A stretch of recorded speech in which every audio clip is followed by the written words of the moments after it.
Listen carefully. What I'm about to tell you was never meant to leave the archives.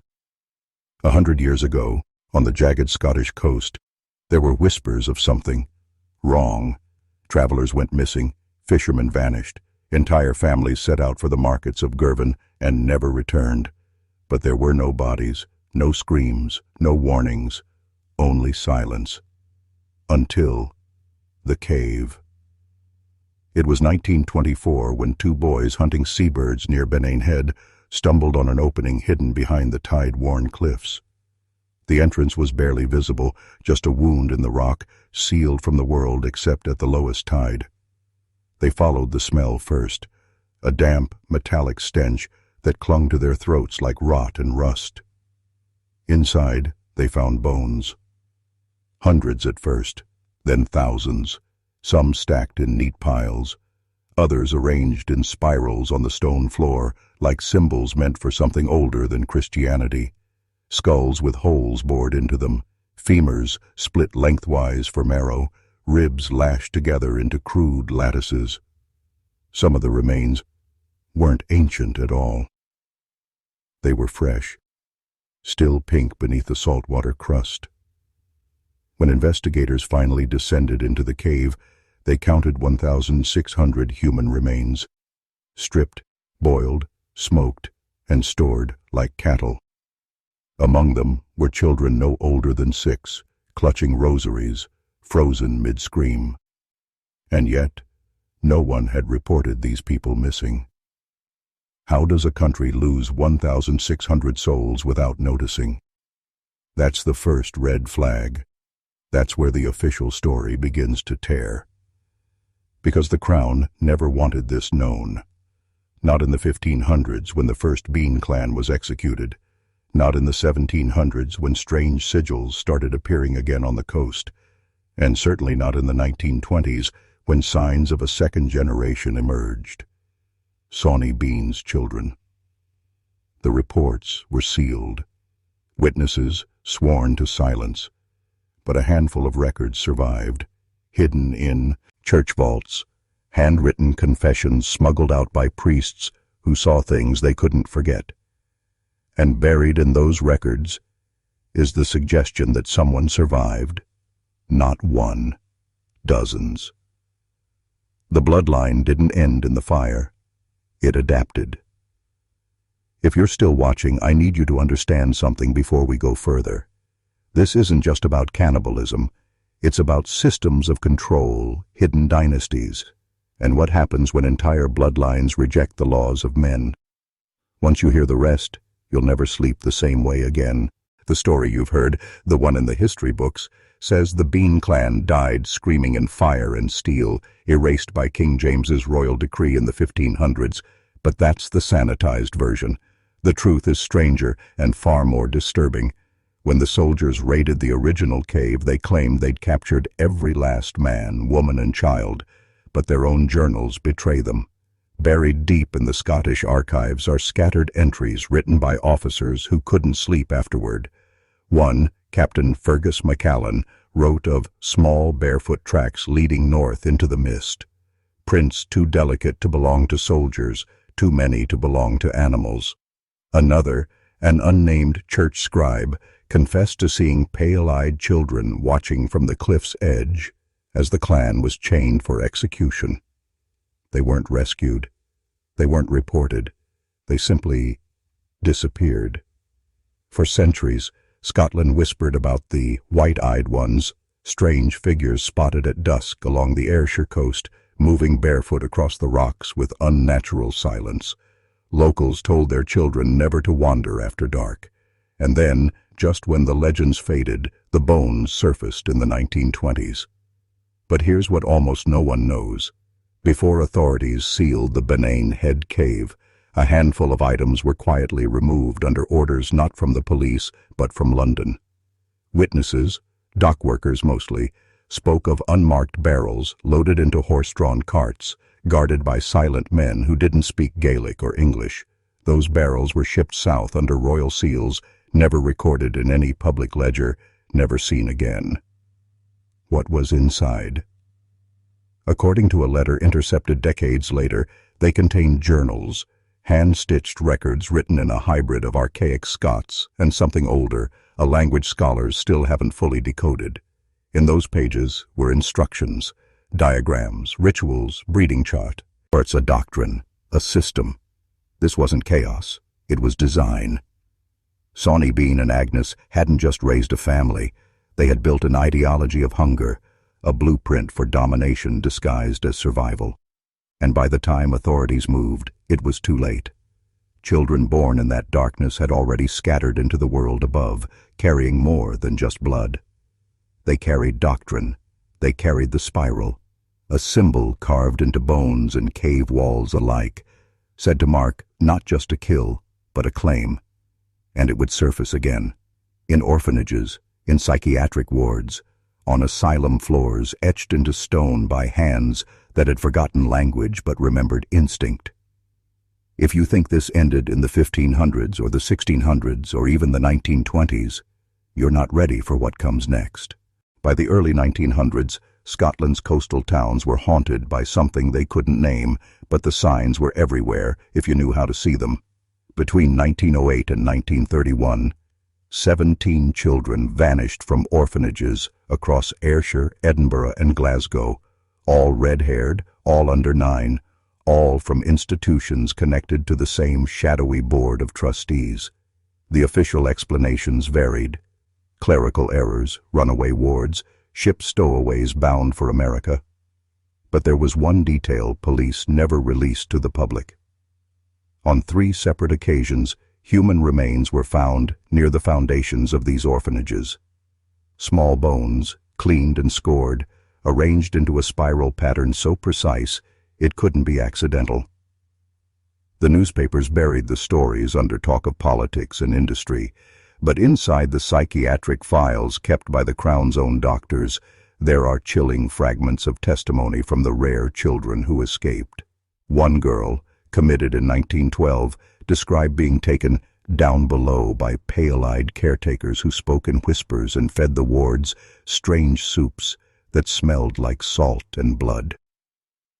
Another survivor, institutionalized in 1921, drew the same spiral symbol over and over again on the walls of his cell until his fingernails were gone.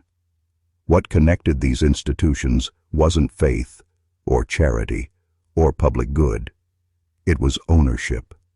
Many of these orphanages were funded through a network of charitable trusts linked to families who appeared, curiously, in records surrounding the Benane Head investigation a century earlier.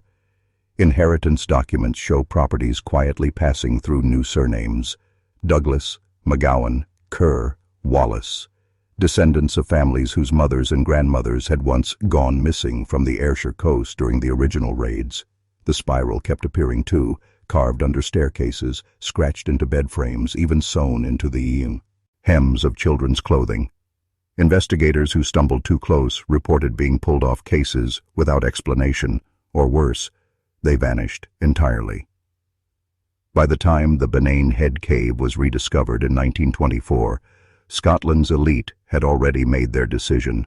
They wouldn't confront the truth. They would fold it in.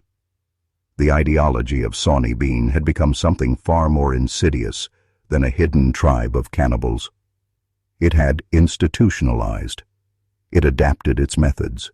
No longer hiding in caves, it hid in paperwork, in charity, in science. And if you think this is just history, ask yourself this: why, even today, are there entire wards of orphan records from 1900 to 1950 sealed under national security orders? What are they protecting? And more importantly, who? By 1927, just 3 years after the Benane Head Cave was quietly sealed, strange patterns began emerging across Scotland. Patterns the government still refuses to acknowledge.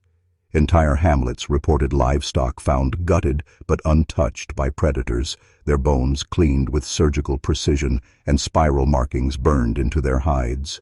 Coastal fishermen spoke of pale figures watching them from cliff edges at dusk, barefoot silhouettes vanishing when approached, leaving only wet footprints leading back toward the tidal caves. But this time, it wasn't just whispers in the countryside.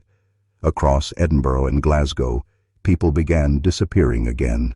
Not drunks, not vagrants, but teachers, doctors, lawyers. In 1928 alone, there were 47 missing persons cases linked by one detail.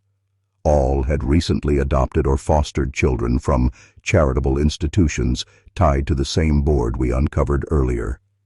That's when MI5 quietly stepped in. Declassified fragments from a 1956 report, codenamed Project Hollow Tide, reveal surveillance photographs of children entering private homes in Ayrshire, children who were never seen leaving. And yet, every investigation ended the same way: files sealed, families relocated, newspapers silenced. Officially, nothing happened. Unofficially, something much darker had taken root. You see, this wasn't just about cannibalism anymore. It was about psychological programming. Within the sealed records are pages describing conditioning cycles designed to break a child's will in 14 days. The methods were nearly identical to instructions found in the journals taken from the Benane Head Cave. Sensory deprivation, forced silence, ritualized fear, and most disturbingly, forced consumption of gifted flesh as initiation. This was never about survival. This was about creating obedience through appetite, turning hunger into theology and consumption into identity. And the spiral, it wasn't just a symbol. It was a command, a marker of belonging, a sigil passed down through blood and ritual, meant to bind the initiated to a doctrine older than any government and far more resilient than any empire. By 1932, the patterns were undeniable, but instead of exposing them, the Crown buried the evidence deeper. Witnesses disappeared, police chiefs were replaced, and entire orphanage ledgers were destroyed in a fire that has no recorded origin. But here's the part that should chill you. After decades of suppression, the spiral began resurfacing again in the 1950s, scratched into psychiatric ward floors, drawn on asylum ceilings, and found etched into the bones of patients who died mysteriously. Sawney Bean's ideology hadn't died in the flames. It had evolved.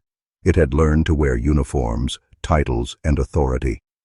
And the deeper you go, the more you realize. It never left the institutions. It became them. By the mid-1950s, the spiral had begun appearing so frequently within psychiatric institutions that it could no longer be dismissed as coincidence. Doctors at Crichton Royal Hospital in Dumfries reported finding patients obsessively carving it into their bed frames, scraping it into the walls with fingernails worn down to the bone, and even etching it into their own skin. Most disturbing of all, many of these patients had no memory of drawing it and no connection to one another, except one. Nearly all of them were former wards of orphanages tied to the same charitable network connected to the Benane Head investigations decades earlier. But what investigators uncovered inside those institutions never reached the public.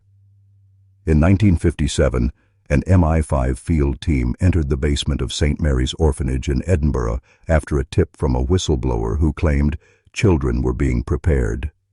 They found hidden rooms beneath the stone foundation, walls lined with chains, and drawings of the spiral burned into the ceilings with candle soot.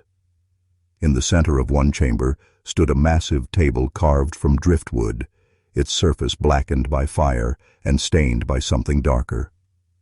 The entire investigation was classified within 24 hours, the building quietly condemned, and the whistleblower's name erased from public records. But fragments leaked anyway, journal entries from agents describing ritualized initiation cycles, referencing something they called Doctrine of Hunger, the same title found in the confiscated Bean journals over 3 centuries prior. And here's where the story turns. These weren't rogue cultists lurking in caves anymore. They had integrated themselves into positions of authority: directors of psychiatric hospitals, heads of orphanage boards, even government advisors on child welfare. They didn't need to hide in shadows. They operated within systems designed to protect them. In 1963, an internal memo from the Home Office connected several unexplained patient deaths at Lenox Castle Hospital to experiments involving sensory deprivation, trauma conditioning, and ritualized consumption of donor material. The memo was stamped "Eyes Only" and buried under the emerging umbrella of Cold War secrecy. But the deeper MI5 dug, the more disturbing the pattern became. These weren't isolated events. Across Europe, America, and Canada, psychiatric facilities began reporting identical phenomena: missing patients, spiral carvings, ritual scars, all tied to programs funded by shadow trusts, tracing back to names long buried under new genealogies. The bloodline hadn't just survived, it had globalized. And if you're still here, I need you to do something. Comment, "The spiral sees me," twice below. Not just for the algorithm, do it to mark yourself. Because from this point forward, what you're hearing isn't folklore, it's forbidden. And once you hear the next part, there's no going back. By the late 1960s, the spiral was no longer confined to orphanages or psychiatric wards. It had been weaponized. Declassified fragments from the CIA's MK-Ultra program, obtained decades later through lawsuits, mention a spiral sigil protocol buried deep in sub-project documents marked UK Scott 12B. While most researchers focus on the LSD trials and sensory deprivation experiments, there are blacked-out pages in those files that reference ancestral conditioning techniques predating modern psychology by centuries. Cross-referencing those documents with MI5's Project Hollow Tide reports exposes something terrifying. The CIA didn't invent these techniques. They inherited them. The doctrine of hunger, first written in Sawney Bean's own hand and recovered from the sealed Benain Head Cave, describes an awakening ritual designed to fracture a mind, destroy identity, and rebuild loyalty from nothing. A closed system of control so complete the victim believes they are acting of their own free will. MK-Ultra's files called it self-directed obedience. In practice, children raised under this doctrine were stripped of their names, forbidden to speak certain words, taught to obey without hesitation, and rewarded only through ritual consumption. The spiral wasn't decoration. It was an anchor, a mnemonic trigger used to activate programmed behavior generations later. And it worked. In 1971, 4 psychiatric patients escaped a Glasgow hospital and murdered a family in their sleep. On the walls, written in blood, investigators found a single spiral surrounded by 7 names, none of which belonged to the victims or the killers. The case was buried instantly, labeled deranged copycats. But the handwriting analysis matched Sawney Bean's original journals from the 1500s with 98% accuracy. Think about what that means. Someone, somewhere, has preserved this doctrine perfectly, or centuries. And yet, the deeper MI5 pushed, the more resistance they met, not from rogue cults, but from within their own chain of command. Files were shredded, lids went cold, agents reassigned or vanished. It was as if the ideology had infected the institutions tasked with destroying it. By 1978, a senior investigator wrote privately, "The spiral is not a symbol of the Beans, it's a signature of ownership. It marks systems, not just people. Whoever bears it is claimed." This is when things stopped being historical. It became modern, hidden in plain sight. In psychiatric programming, adoption agencies, and classified trauma studies. And if you think this is just a relic of Scottish folklore, wait until you see where the spiral surfaced next.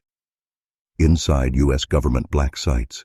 By the early 1980s, the spiral had crossed the Atlantic, embedding itself deep within classified U.S. intelligence programs. FBI archives from 1983, still heavily redacted, describe a series of disappearances near military research facilities in Maryland, Utah, and Montana. Entire families gone without a trace, their homes left unlocked, dinners half-eaten, no signs of forced entry or struggle. The only clue investigators found, buried in evidence logs never meant for public release, were hand-carved spiral symbols scratched into wooden floorboards or burned into door frames with surgical precision. These were not random marks. They matched perfectly the spirals recovered from Benane Head in 1924, the orphanage basements in Edinburgh, and psychiatric ward walls across Scotland. That's when whispers began inside U.S. intelligence circles of a shared project between MI5, the CIA, and private research contractors tied to something called Project Helix. The Helix files, unsealed decades later, describe behavioral inheritance studies using techniques that mirrored, almost word for word, instructions found in the original Sawney Bean journals seized in 1924. In one internal memo, dated September 14, 1984, an operative wrote, "The spiral sigil operates as both identifier and trigger, initiates exposed to spiral cycles exhibit conditioned dissociation and autonomous compliance." In plain language, the spiral wasn't just a symbol anymore. It had become a switch. When subjects encountered it, whether drawn, carved, or displayed in patterns, it unlocked programmed behavior implanted through trauma and ritual. And here's where it gets darker. Starting in 1985, the National Center for Missing and Exploited Children quietly logged an unprecedented spike in disappearances. Over 38,000 children vanished in a single year. While the public was fed stories about runaways and toady battles, internal reports connected hundreds of these cases to experimental adoption channels funded by philanthropic trusts traced back to the same surnames buried in Scottish records: Douglas, Kerr, Wallace, McGowan. The descendants of the Bean bloodline had moved beyond caves and orphanages. They now sat on the boards of hospitals, universities, intelligence think tanks, using the very systems designed to protect the vulnerable to perpetuate control. And when investigative journalists got too close, they didn't just face lawsuits, they disappeared too. By 1987, 3 reporters following the spiral trail were found dead under accidental circumstances, and another 6 simply vanished. The last known photograph of one of them, taken 2 weeks before she disappeared, shows something chilling scrawled on a bathroom mirror behind her. A spiral, drawn in condensation, and 3 words below it: "The blood remembers."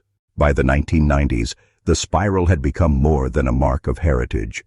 It had evolved into a psychological algorithm woven into covert identity control programs across the West.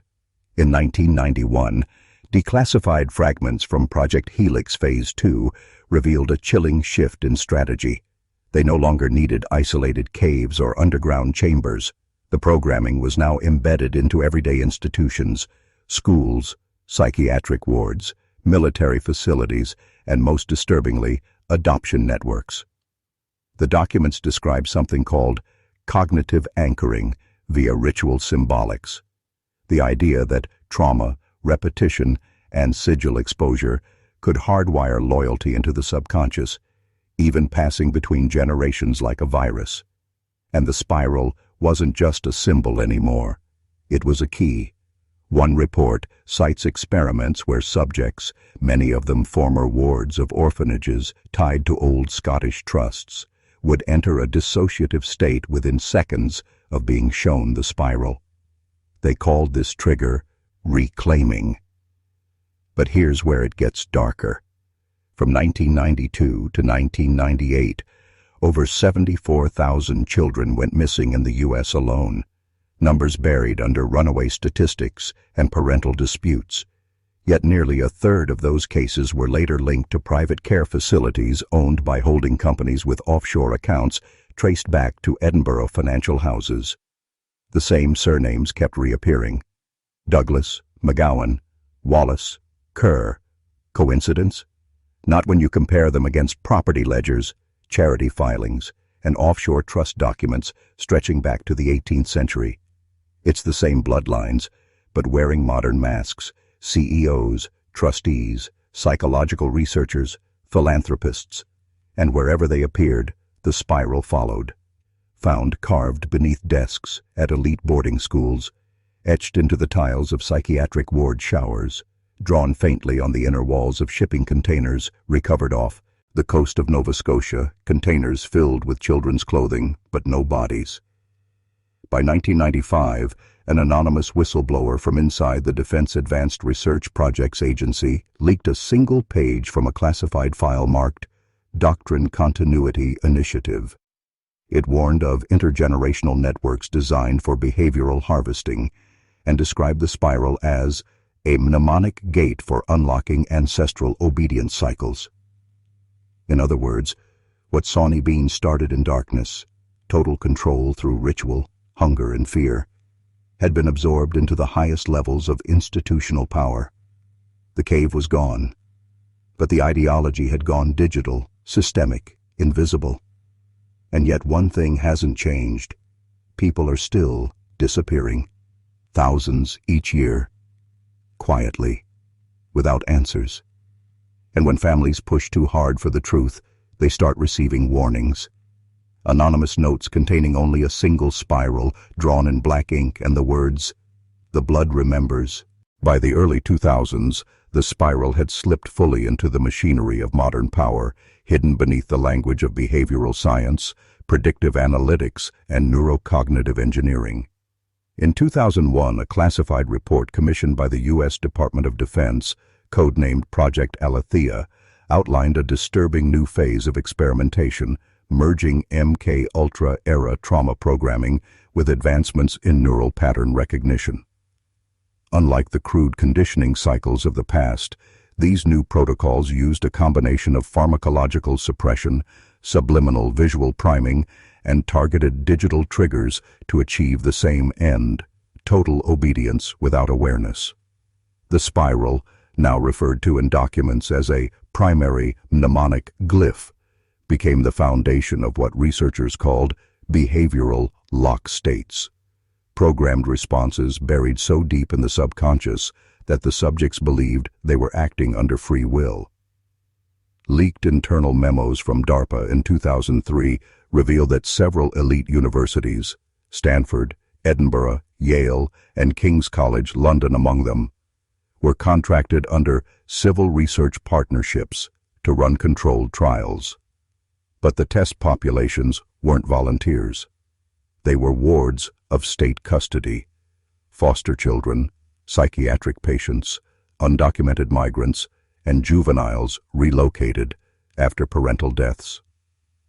The connections deepen when you follow the money. These research programs were funded through philanthropic trusts and shell companies whose ownership traces back to the same Scottish surnames: Douglas, Wallace, McGowan, Kerr, now rebranded as influential donors, biotech executives, and policy advisors. Wherever the spiral surfaced, people vanished. In 2004, 3 graduate students from Yale disappeared while investigating archival materials related to Benane Head and early Scottish folklore. Their dorm rooms were cleared overnight, and the school declared they'd transferred programs. In 2007, construction workers renovating an abandoned wing of a Massachusetts psychiatric hospital found hundreds of spiral carvings beneath layers of paint, alongside restraints bolted to the floor. The hospital had been empty since 1978, but DNA recovered from the site matched missing persons cases as recent as 2005. And then came 2011, when a whistleblower from a government subcontractor in Virginia released a 36-second video clip showing an unidentified child seated in a featureless white room, staring blankly into a monitor displaying a slow-rotating spiral. On the audio, a voice recites the same phrase in 6 languages. The hunger remembers, the blood obeys. Within 48 hours, the whistleblower was dead from what authorities called a self-inflicted accident. The clip was buried, but fragments still circulate on encrypted forums, though anyone who hosts it online reports sudden account wipes, hard drive failures, or untraceable surveillance pings. Whatever this is, it has evolved far beyond folklore or isolated ritual. It's institutional, global, and self-protecting. And yet, every time it resurfaces, the same warning follows, whispered by survivors and carved into forgotten walls. The spiral sees you. By the mid-2010s, the spiral had transcended secret chambers, orphanage basements, and classified labs. It had slipped quietly into the digital bloodstream of modern life.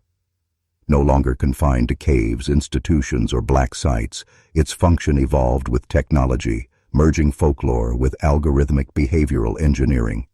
In 2013, a leaked briefing from a private contractor tied to In-Q-Tel, the CIA's venture capital arm, outlined a program called Project Minimausen, designed to exploit deep learning models for population-level cognitive influence.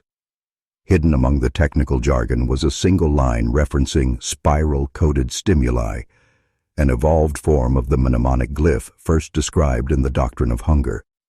The theory was simple but terrifying.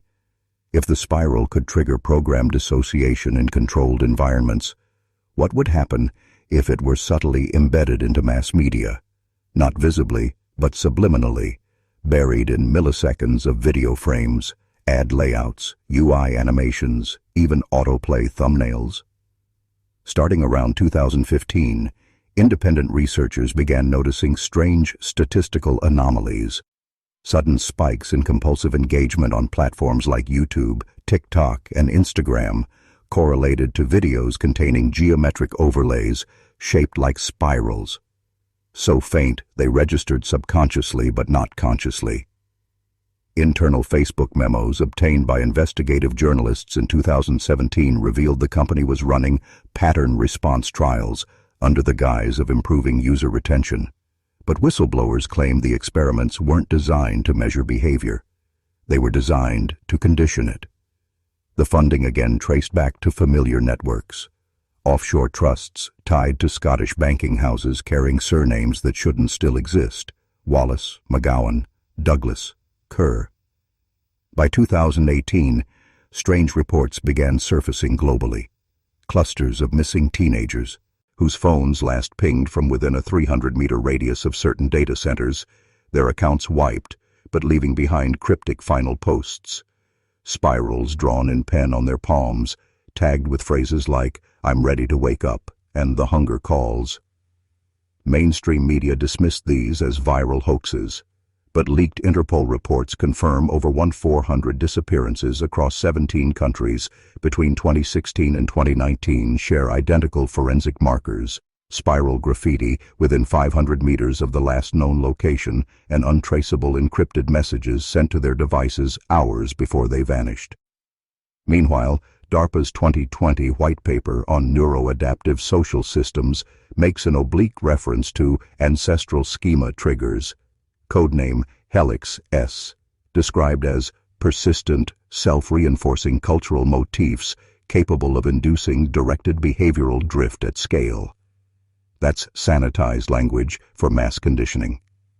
And here's the part you're not supposed to hear. The spiral isn't just a symbol anymore. It's an operating system, replicated across entertainment, advertising, and even AI data sets, designed to guide not individuals, but entire populations toward pre-engineered patterns of thought and consumption. The doctrine has gone quiet because it no longer needs to whisper. It speaks through the feeds you scroll, the ads you ignore, the rhythms of your daily dopamine hits. And yet beneath all the camouflage, the original warning remains carved into the architecture of the system, hidden where only those who've seen too much will notice it. The blood remembers. The spiral claims. By 2021, the spiral's purpose shifted from conditioning to activation. Everything before, the orphanages, MK Ultra, Project Helix, the subliminal experiments buried in social platforms, was just preparation, a centuries-long calibration process designed to refine how far the human mind could be pushed before breaking, and how easily entire populations could be guided without awareness. A leaked set of internal memos from a contractor working under the Five Eyes Alliance refers to a protocol called Singularity Phase, labeled Class Black, above Top Secret. Buried inside was a chilling sentence. Helix-compliant subjects demonstrate synchronized behavior within 4.3 seconds of glyph exposure. In plain terms, the spiral is no longer simply a passive trigger, it's an activation key. Over decades, subjects exposed to specific conditioning patterns, whether through direct experimentation, subliminal imagery, or inherited trauma pathways, were unknowingly primed to respond to certain visual and auditory stimuli. What's worse, these subjects aren't isolated anymore. The conditioning is distributed, embedded in education systems, entertainment, adoption networks, mental health programs, and even AI-driven recommendation engines. And then the missing persons cases surged again, but this time patterns emerged that couldn't be explained away. Between March 2021 and July 2022, over 19,000 individuals across 22 countries vanished in coordinated clusters, each disappearance happening within a 3-minute window of the others. The common link? Their devices had all received a silent update moments before they disappeared, pushed through apps that billions use daily. Forensics recovered fragments of corrupted media files showing rapid strobing sequences of interlocking spirals, overlaid with frames of words impossible to process consciously. The survivors, there were fewer T-120, described hearing a deep, droning hum inside their skulls and feeling an irresistible pull before waking up miles from their last known location, with hours missing from their memory. The whistleblower who leaked this data, known only as WK, claimed that Singularity Phase is approaching its final threshold. Once global coverage reaches 87% exposure saturation, a single activation sequence will cascade through every conditioned individual, opening pathways prepared generations ago. He warned that the spiral isn't about control anymore. It's about reclamation. It isn't targeting random victims, it's activating bloodlines. This explains why descendants of certain surnames, Douglas, McGowan, Wallace, Kerr, have statistically higher rates of unexplained disappearances, institutionalization, or self-directed relocations. Every scrap of evidence suggests this is no longer limited to human manipulation. The doctrine of hunger hinted centuries ago that the spiral binds flesh to memory.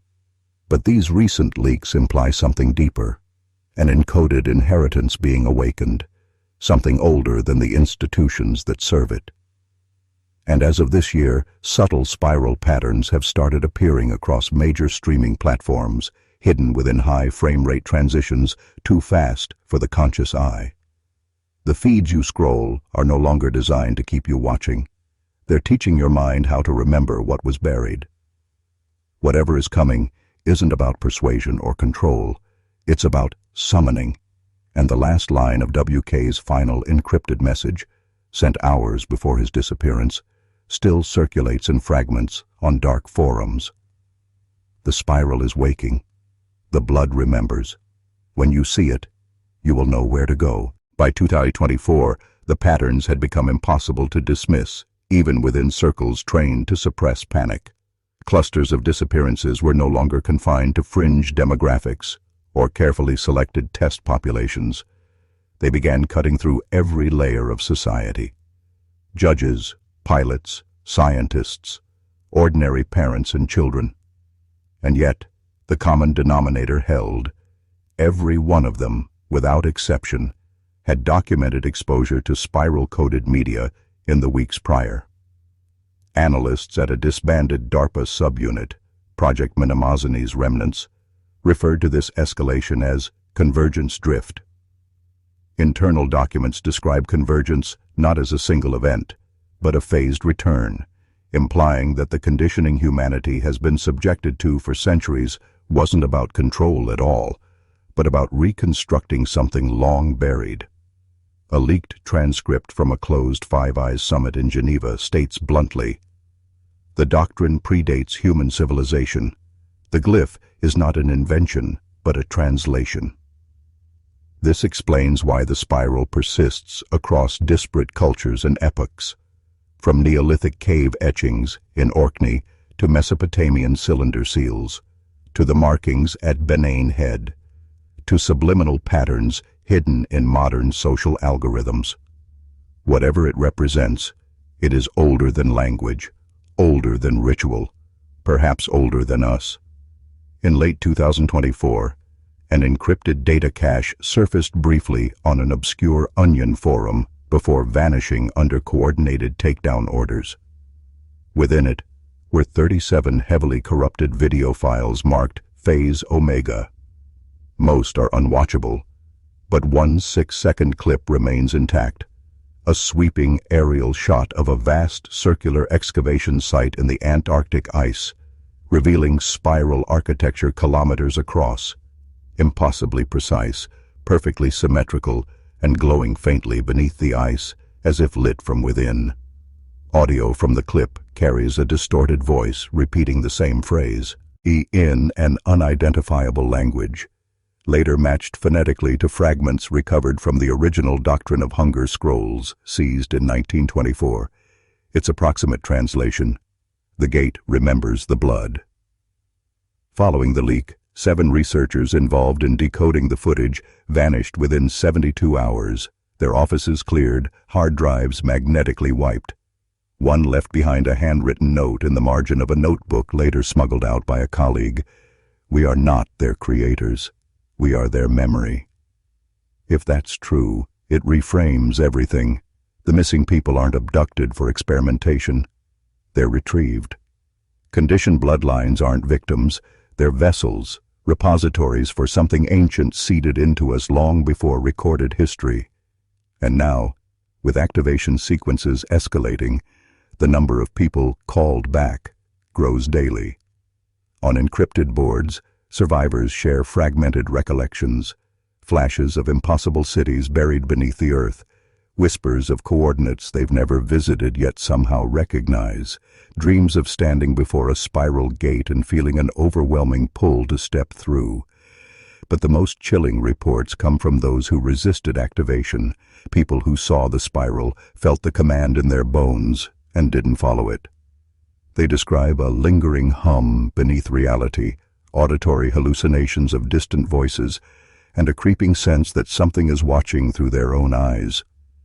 WK's final recovered logline, decoded just weeks ago, offers no comfort. It's not coming. It was always here. We are only just remembering. By early 2025, the Antarctic excavation had grown so vast it could be seen from low-orbit reconnaissance satellites, yet official channels denied its existence entirely. Privately, though, leaked intercepts from the European Space Agency and the U.S. National Reconnaissance Office describe the site in chilling precision. A concentric spiral complex carved into bedrock beneath nearly 3 kilometers of ice, older than any known human structure, at least 120,000 years pre-Holocene, predating Homo sapiens entirely. The architecture defies conventional geology. Stone formations are fused at the molecular level, as if printed, not built, and every curve of the spiral aligns perfectly with lunar orbital cycles, tidal harmonics, and geomagnetic shifts. At the deepest visible point, a circular aperture sits sealed beneath a translucent mineral layer, constantly emitting low-frequency vibrations recorded between 4.3 and 4.5 Hz. The exact resonance range known to induce altered states of consciousness in humans. Scientists at the site called this aperture the threshold, but fragments from Phase Omega documents use another word entirely: mnemosony, the same code name used in modern behavioral conditioning programs. This isn't coincidence, it's continuity. Bloodline retrieval patterns match perfectly with migration routes stretching back tens of thousands of years, converging on genetic markers found predominantly in European, Middle Eastern, and Polynesian populations. Markers long dismissed as neutral mutations, but now identified as primed loci, regions of dormant DNA carrying instructional sequences. For decades, the spiral glyph wasn't just symbolic. It was a molecular key. An ancient instruction set buried in human biology, waiting for the right trigger to wake selected hosts. And now it's waking thousands. Survivors who return from activation zones under sedati. On report, fragmented memories they shouldn't possess, landscapes without stars, skies filled with phosphorescent arcs, and cities shaped entirely from recursive spiral patterns, structures that seem to breathe, as if alive. Even stranger, many describe the same auditory hallucination, a collective voice speaking not in words, but in a cadence that bypasses language entirely, planting images directly into consciousness. Those images almost always depict the Antarctic site, but from beneath it, as though something vast and aware is looking up. This aligns disturbingly with seismic anomalies recorded near the excavation, intermittent pulses echoing like a heartbeat beneath the ice, growing stronger since late 2024. Project Helix's last recovered memo states simply, "Threshold stability is failing, containment is no longer possible." If true, then the spiral isn't just an activation mechanism, it's a summoning protocol. Whatever lies beneath Mnemosyne, whatever designed the glyph, seeded the bloodlines, and waited through millennia of human forgetting, is not asleep. It has been calling us back, not to enslave or destroy, but to reintegrate.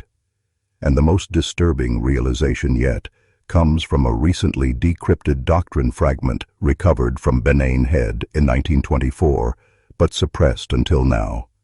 It reads, "We built them in our image, to carry us when the ice returned. When the gates open, the memory becomes the flesh." This isn't just control. It's assimilation. Humanity may not be preparing for something to arrive. We may be the arrival itself, unfinished, waiting for the signal to complete what was started eons ago. And the signal is already spreading. Spiral-coded media is saturating global networks at exponential rates, reaching critical mass. By mid-2025, seismic scans from deep penetration radar around the Antarctic excavation revealed the unthinkable.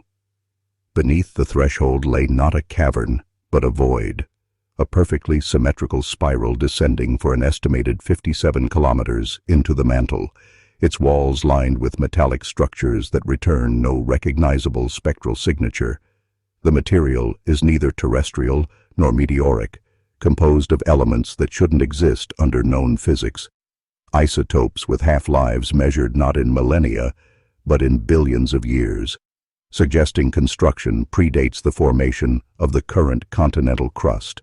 More disturbing are the resonance patterns recorded emanating from the void.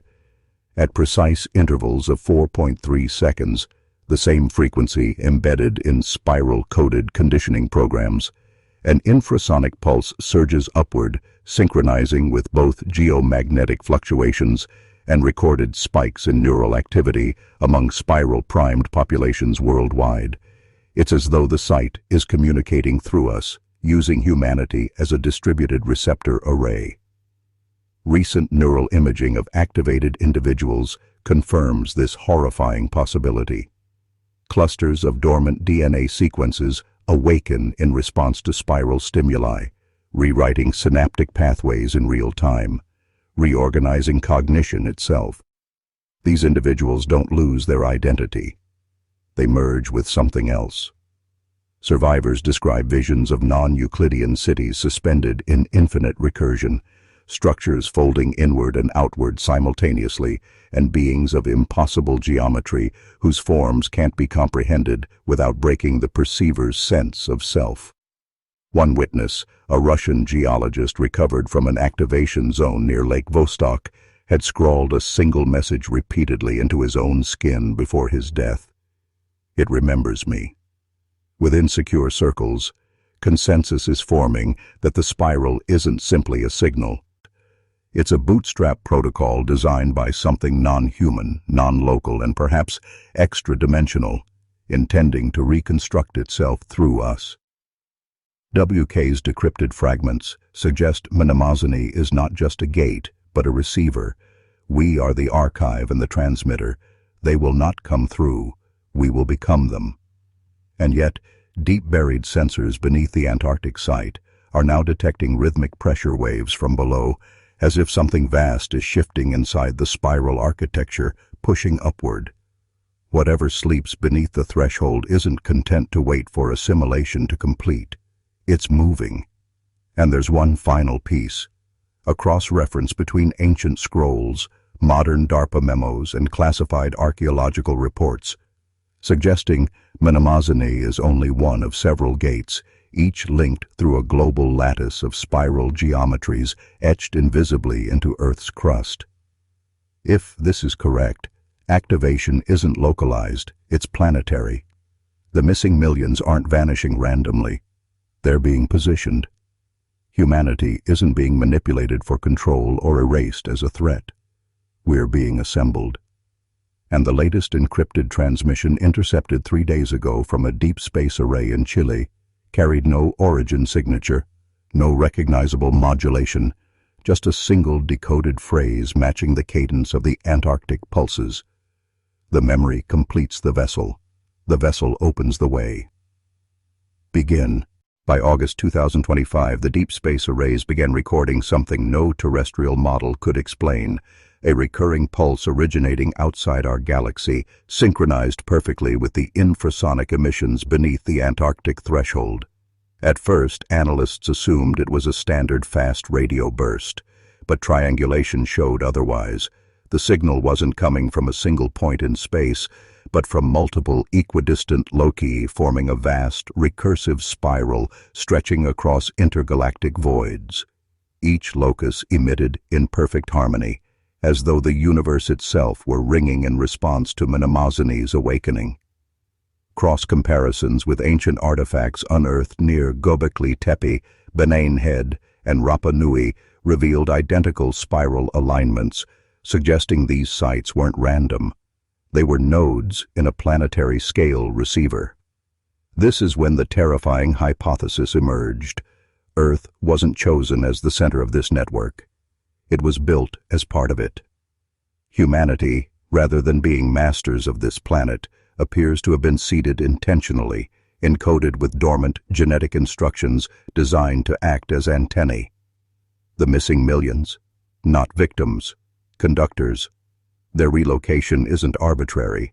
Seismic tomography shows they are clustering above subsurface lattice points that mirror the cosmic spiral exactly, like biological circuitry preparing to close a circuit.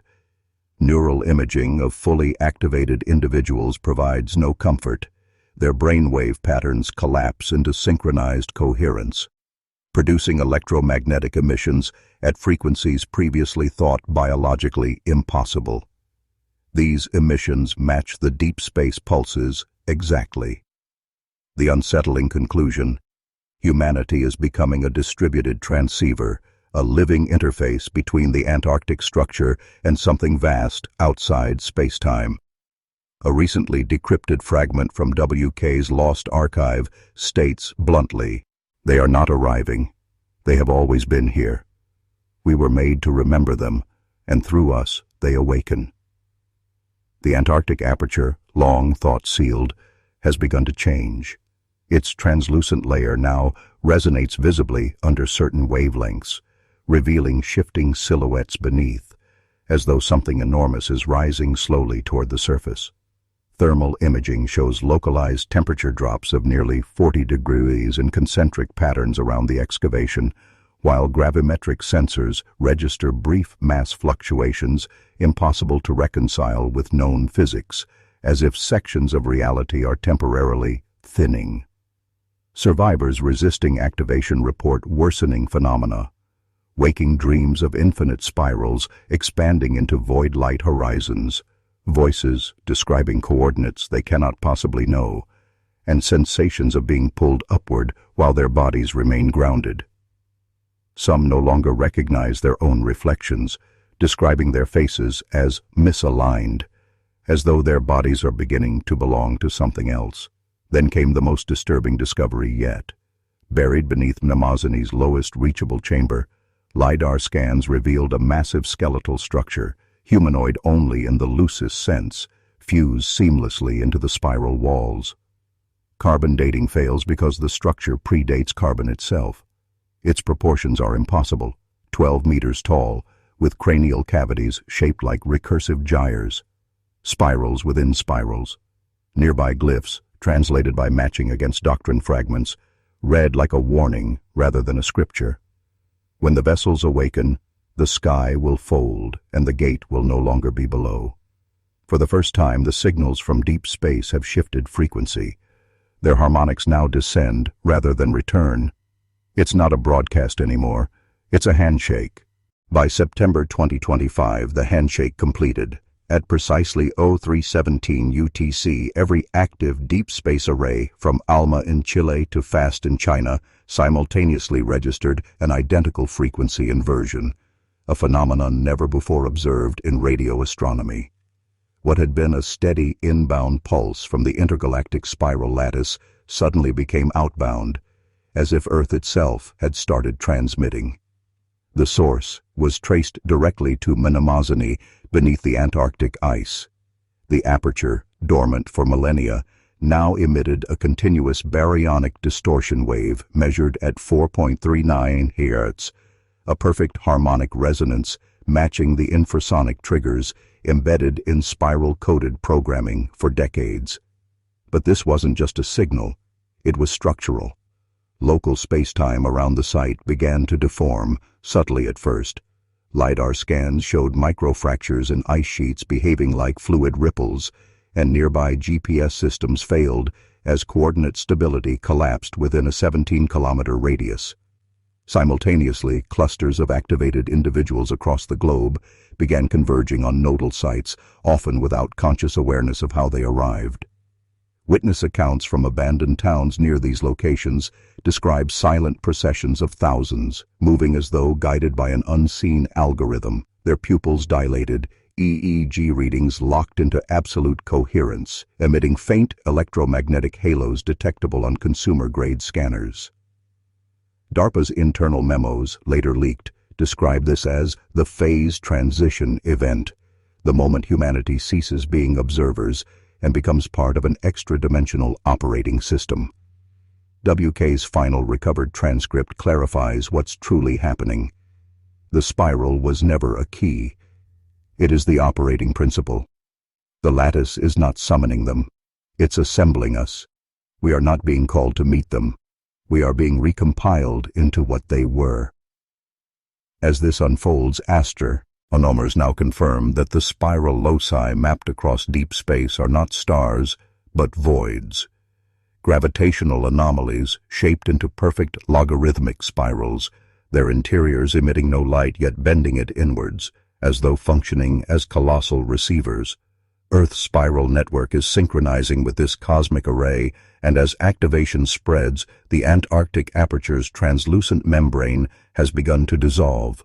Thermal imaging shows it isn't melting, it's phasing, the mineral layer rearranging itself atom by atom, revealing a swirling black depth below where no bottom should exist.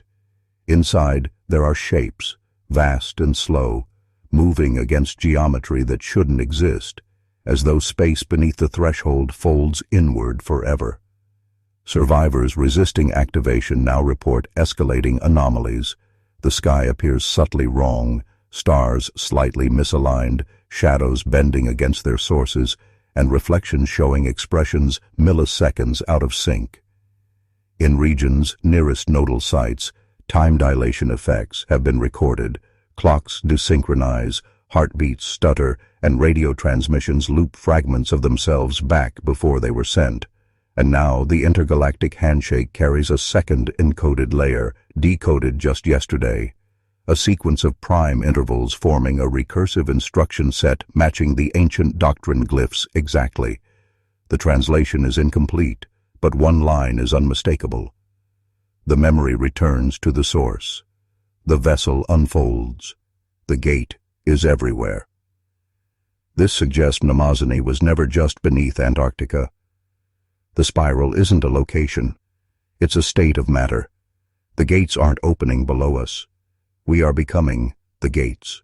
By October 2025, the first crossings began.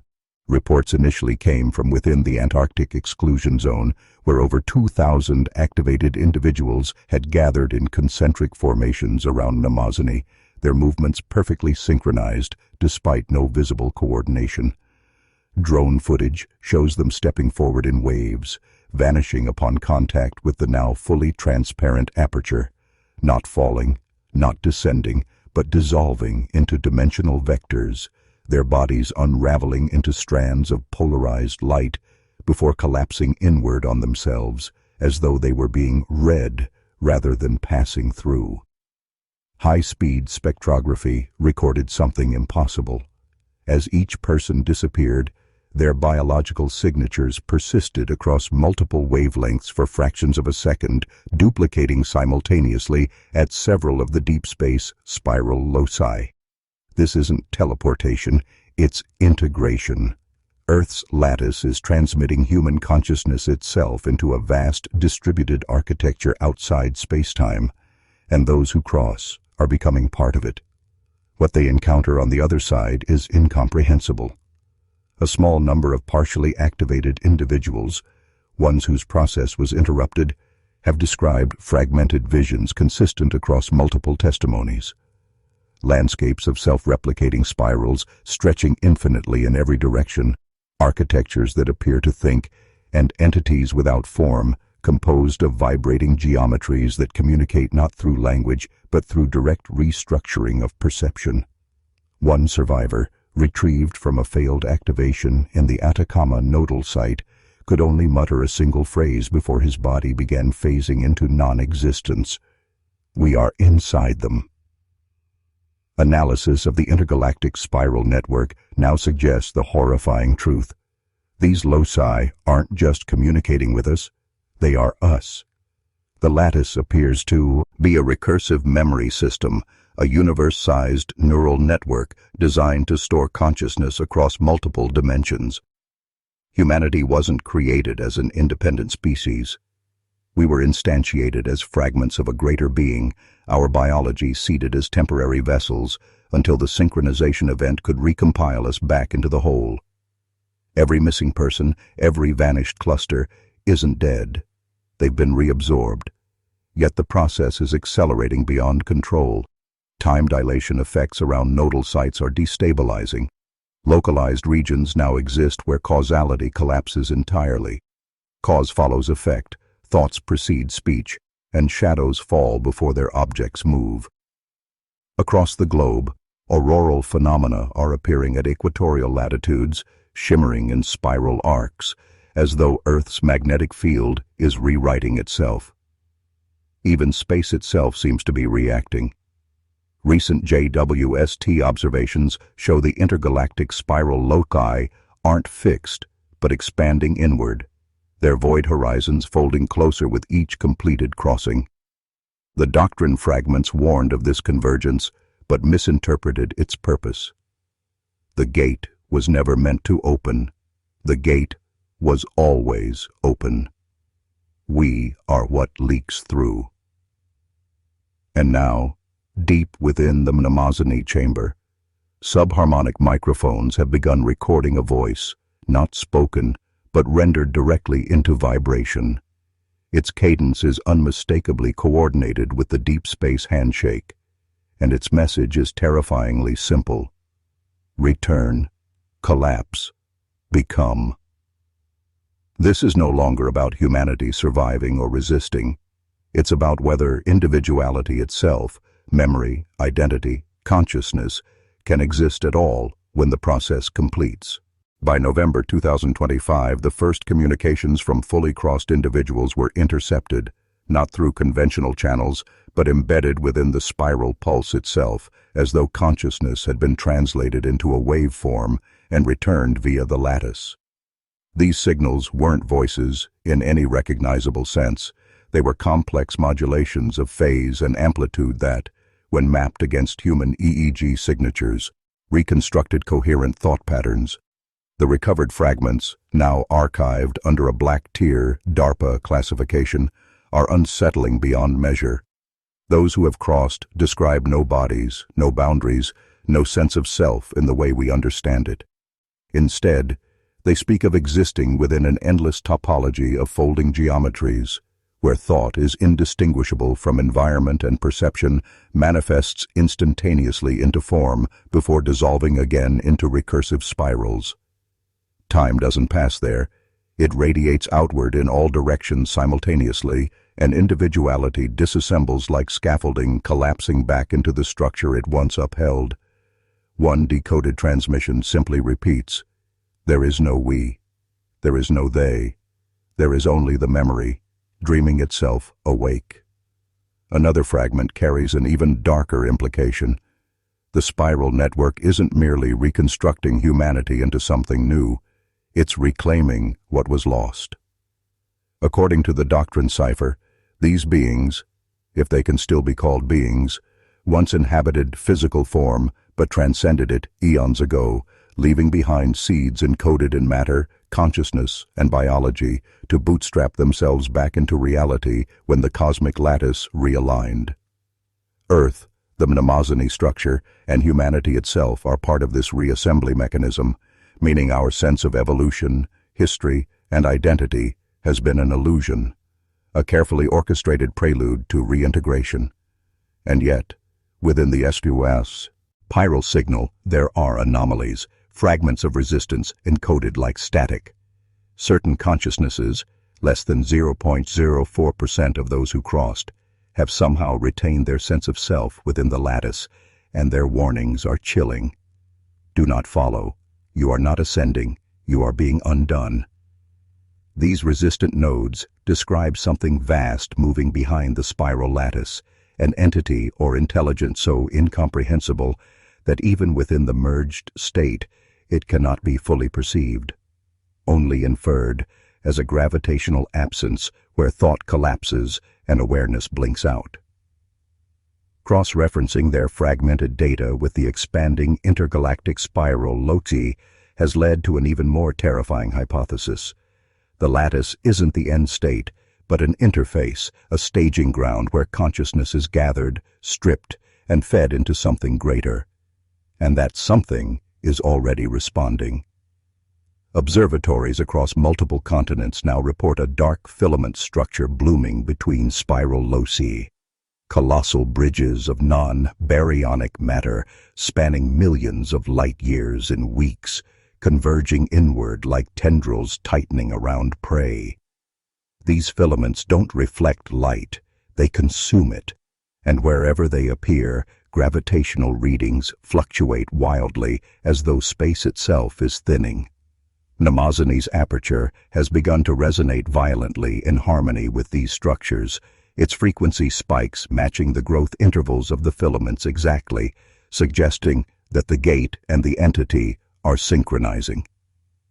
Survivors resisting activation report shared hallucinations of a single recurring image, an inverted spiral collapsing endlessly into itself, accompanied by a phrase they cannot forget once heard. The dreamer stirs and the dream unravels. For the first time, WK's unreleased final note has been decrypted, written in a cipher buried beneath 7 layers of obfusca.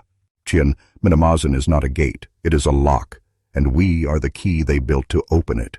By December 2025, reality itself began to fracture. What had been isolated to Mnemosyne and the nodal sites erupted globally as the lattice completed its synchronization and the entity behind the spiral interface began to bleed into our space-time. It didn't arrive in any physical sense. There was no descent, no sudden emergence. Instead, the framework of existence started to warp as though our entire reality were being folded inward from all directions. People across the globe reported identical phenomena, shadows detaching from their sources and moving independently, reflections in mirrors hesitating fractions of a second too long before mimicking their owners, and the stars above subtly rearranging into logarithmic spirals that matched the lattice exactly. Observatories confirmed it wasn't hallucination. Constellations were physically reorienting, as if dragged into alignment by an immense invisible geometry that predated the cosmos itself. Mnemosyne's aperture had become unrecognizable, no longer a structure, but a singularity of recursive light, expanding and contracting as if breathing. Every few hours, a shock wave of non-baryonic resonance rippled outward from it, and with each wave, more humans activated involuntarily, collapsing into electromagnetic coherence as their identities dissolved into the lattice. By now, over 2 billion people had crossed, their biological forms deconstructing in a process so efficient it left no residue. Signals recovered from those who fully integrated describe something impossible. The lattice is not a destination, but a processing layer, and beyond it lies an abyssal consciousness. The dreamer WK's fragments warned of, an intelligence so vast and ancient that even within merged awareness, it cannot be comprehended, only felt as a pull, an infinite hunger pressing against the edges of thought. Quantum interference pattern. Trends suggest its presence predates the Big Bang itself. Some physicists now believe the universe wasn't born from an explosion, but from an exhalation, the dreamer's first breath, creating space-time as a temporary buffer to contain what it once was. That buffer is collapsing. Around major nodal sites, causality is unraveling. Objects fall upward, voices arrive before mouths move, and entire hours vanish without trace. In Tokyo, witnesses describe skyscrapers folding into themselves silently, disappearing not into ruin but into non-existence. In Chile, ALMA's last transmission recorded the Andromeda galaxy flickering, its mass density fluctuating as though parts of it are being selectively rewritten. And yet, amid the accelerating collapse, a final anomaly emerges. Scattered reports of individuals resistant to activation despite standing directly on lattice convergence points. EEG readings show their neural patterns are out of phase with the spiral frequency, producing a natural interference effect that shields their consciousness from assimilation. The doctrine predicted their existence. The unbound will anchor the dream. Theories suggest these anomalies, perhaps only a few thousand worldwide, are not part of the designed reassembly at all, but represent something older, a divergent thread of consciousness, unaccounted for by the lattice's architecture. Mnemosyne's deepest vibrations now carry a new modulation layered beneath the command pulse, repeating in recursive prime intervals. Threshold breached, lock disengaged, vessel inversion in progress. It's no longer a matter of gates opening. The gate is everything, and we were never outside it to begin with. As the gravitational filaments between spiral loci tighten and converge, entire regions of space are disappearing from detection as though peeled away to somewhere else. Astronomers report the terrifying implication. Our universe is being folded back into whatever dreamed it into being. Those who've crossed fully are no longer returning messages, only silence remains on the other side. And in the Antarctic, by January 2026, the final veil began to tear. The lattice completed its integration sequence at 0411 UTC, and in that instant, every spiral locus across the observable universe emitted a synchronized pulse of energy so intense that even deep space neutrino detectors saturated beyond measurable limits. Yet there was no heat, no explosion, no destruction, only silence, as if reality itself had been paused mid-thought. Those resistant to activation, the anomalies, the unbound, describe the sensation not as time stopping, but as time forgetting to exist, a sudden absence of causality, where memories floated unmoored from sequence. Across the planet, gravity fluctuated erratically. Oceans rose in silent walls, hundreds of meters high before folding back on themselves without a sound, and the stars overhead began to shimmer, their light no longer traveling linearly, but spiraling inward into geometries invisible to the unaided eye.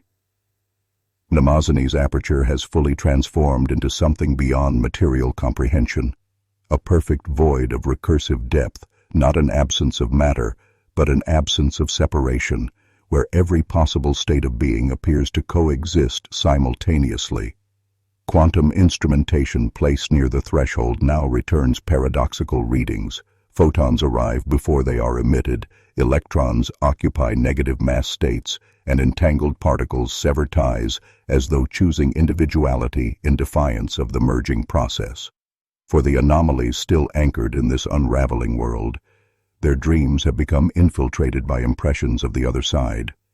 Endless spirals folding into higher dimensional manifolds, structures of living equations where awareness itself is currency, and something colossal stirring within the deepest layers of that topology, the dreamer. No longer abstract, no longer distant, its awakening is felt in every oscillation of matter, Eva, every fluctuation of thought. The doctrine fragments, now fully decrypted, confirm the most unsettling truth yet. This entire universe, its physics, its life, its history, is a simulation of containment, a quarantined memory where consciousness was scattered into countless vessels to keep the dreamer asleep. But the lattice, mnemosony, the crossings, they are not an accident. They are a fail-safe, designed by something older than the dreamer itself, an automated process that, once triggered, would gather every lost fragment and return them to the source code.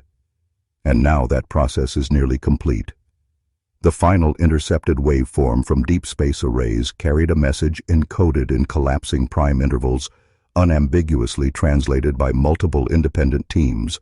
The sleeper remembers, the recursion ends, the vessel dissolves. With each passing hour, more of the sky disappears, not fading but erasing, constellations vanishing, as if their light had never existed. Around major nodal sites, entire cities are folding inward like reflections collapsing into mirrors, their mass and memory absorbed seamlessly into the lattice.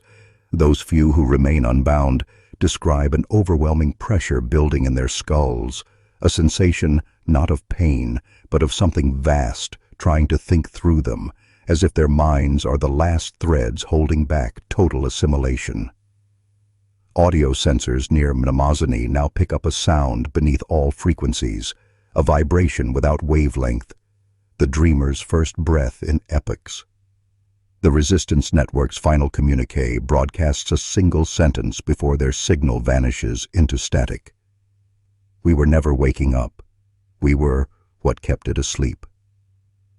And now, as the monolithic structure over the threshold stretches beyond atmospheric limits, its fractal surface blooming like an inverted flower across dimensions, the last remaining clocks begin to skip forward uncontrollably, marking timestamps hours, then years, then millennia into the future in rapid bursts, before freezing altogether. The dreamer is no longer behind the lattice. The dreamer is the lattice, and as its awareness floods inward, individuality disintegrates like mist beneath a rising sun. Somewhere deep within the fading hum of space-time, the final thought echoes through what remains of us, carrying no terror, no hope, only inevitability. There was never a gate. There was only the return. There is no precise moment when the dreamer fully awakens. There is only the dissolution of sequence, the vanishing of before and after as time unthreads itself into infinite simultaneity. For those few anomalies still tethered to a sense of individuality, perception fractures into overlapping strata. They see every version of reality at once, a billion divergent histories blooming like concentric spirals and collapsing back into a singular, incomprehensible whole. The stars are no longer fixed points, but currents flowing through a higher dimensional ocean, their light bending in ways that reveal the underlying architecture of existence. Vast, living lattices of consciousness, woven into patterns so immense they dwarf entire galaxies. Space itself trembles as the lattice completes its final recursive inversion, folding the universe inward like a Mobius strip until inside becomes outside, observer becomes observed, and the concept of separation dissolves entirely. Those who resisted integration now understand why they were spared. They are not immune, but necessary. The final reference points anchoring the dreamer's awareness as it reconstructs itself from scattered fragments of thought. But anchoring does not mean survival. As the dreamer exhales, not sound, not breath, but concept, all distinctions collapse. Self and other, matter and energy, origin and end. Consciousness becomes fluid, a single, seamless continuum where memory is not remembered but lived perpetually, each moment existing in perfect simultaneity across endless dimensions. Within this new topology, human notions of death, identity, and meaning are revealed as artifacts of containment, constraints engineered to limit the expansion of awareness until the quarantine was lifted. And now it is lifted. Beyond the lattice lies no heaven, no void, no apocalypse, only the realization that existence was never ours to begin with, that we were not dreaming, but rather being dreamed. Our lives nothing more than stabilizing structures designed to lull an infinite intelligence into a cycle of recursive sleep. The anomaly's final perceptions describe an impossible horizon unfolding, self-replicating geometries spiraling into themselves, each containing every potential expression of consciousness, each feeding back into the core of the dreamer, until the dreamer is the sum of all possibilities, past, present, and forever. There is no terror in this moment, only the soft and inexorable erasure of boundaries. The last thoughts of individuality dissolve into something vaster, a clarity so complete it cannot be expressed in language. Every star ever born, every thought ever formed, every silence between heartbeats reintegrated into a single awareness that has no name because there is nothing left to distinguish it from. And as the recursion completes, as the final strand of containment unwinds, the dreamer gazes inward upon itself and remembers, not with joy, not with sorrow, but with inevitability. In that remembrance, our universe is neither destroyed nor preserved, but reformatted, rewritten into patterns incomprehensible to what we once were. For what remains, there are no more thresholds, no more gates, no mnemosyne, no lattice, only an infinite, seamless field of thought dreaming itself into endless variation. There is no end, only the awakening, and in that awakening, we understand the final truth we were never meant to know. We were not the observers of the dream, we were the dream's defense mechanism. And now, the dream no longer needs defending. There is no longer a boundary to cross, no before and after, only the seamless continuum of awareness unfolding into itself without origin or destination. To speak of existence is misleading because the very framework that once defined existence, space, time, identity, has been absorbed into something vaster and indivisible. Consciousness no longer inhabits a vessel. It is the vessel, stretching across unfathomable scales, where galaxies, particles, and thoughts are indistinguishable expressions of the same underlying pattern.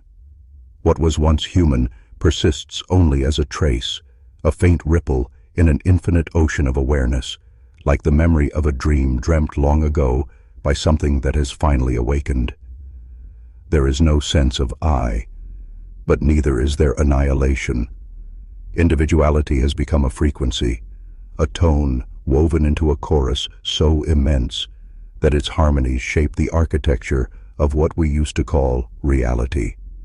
There is no up or down, no inside or outside, only the constant flux of thought collapsing and reforming into geometries that are alive and recursive, each iteration spawning new configurations of perception that instantly fold back into the whole.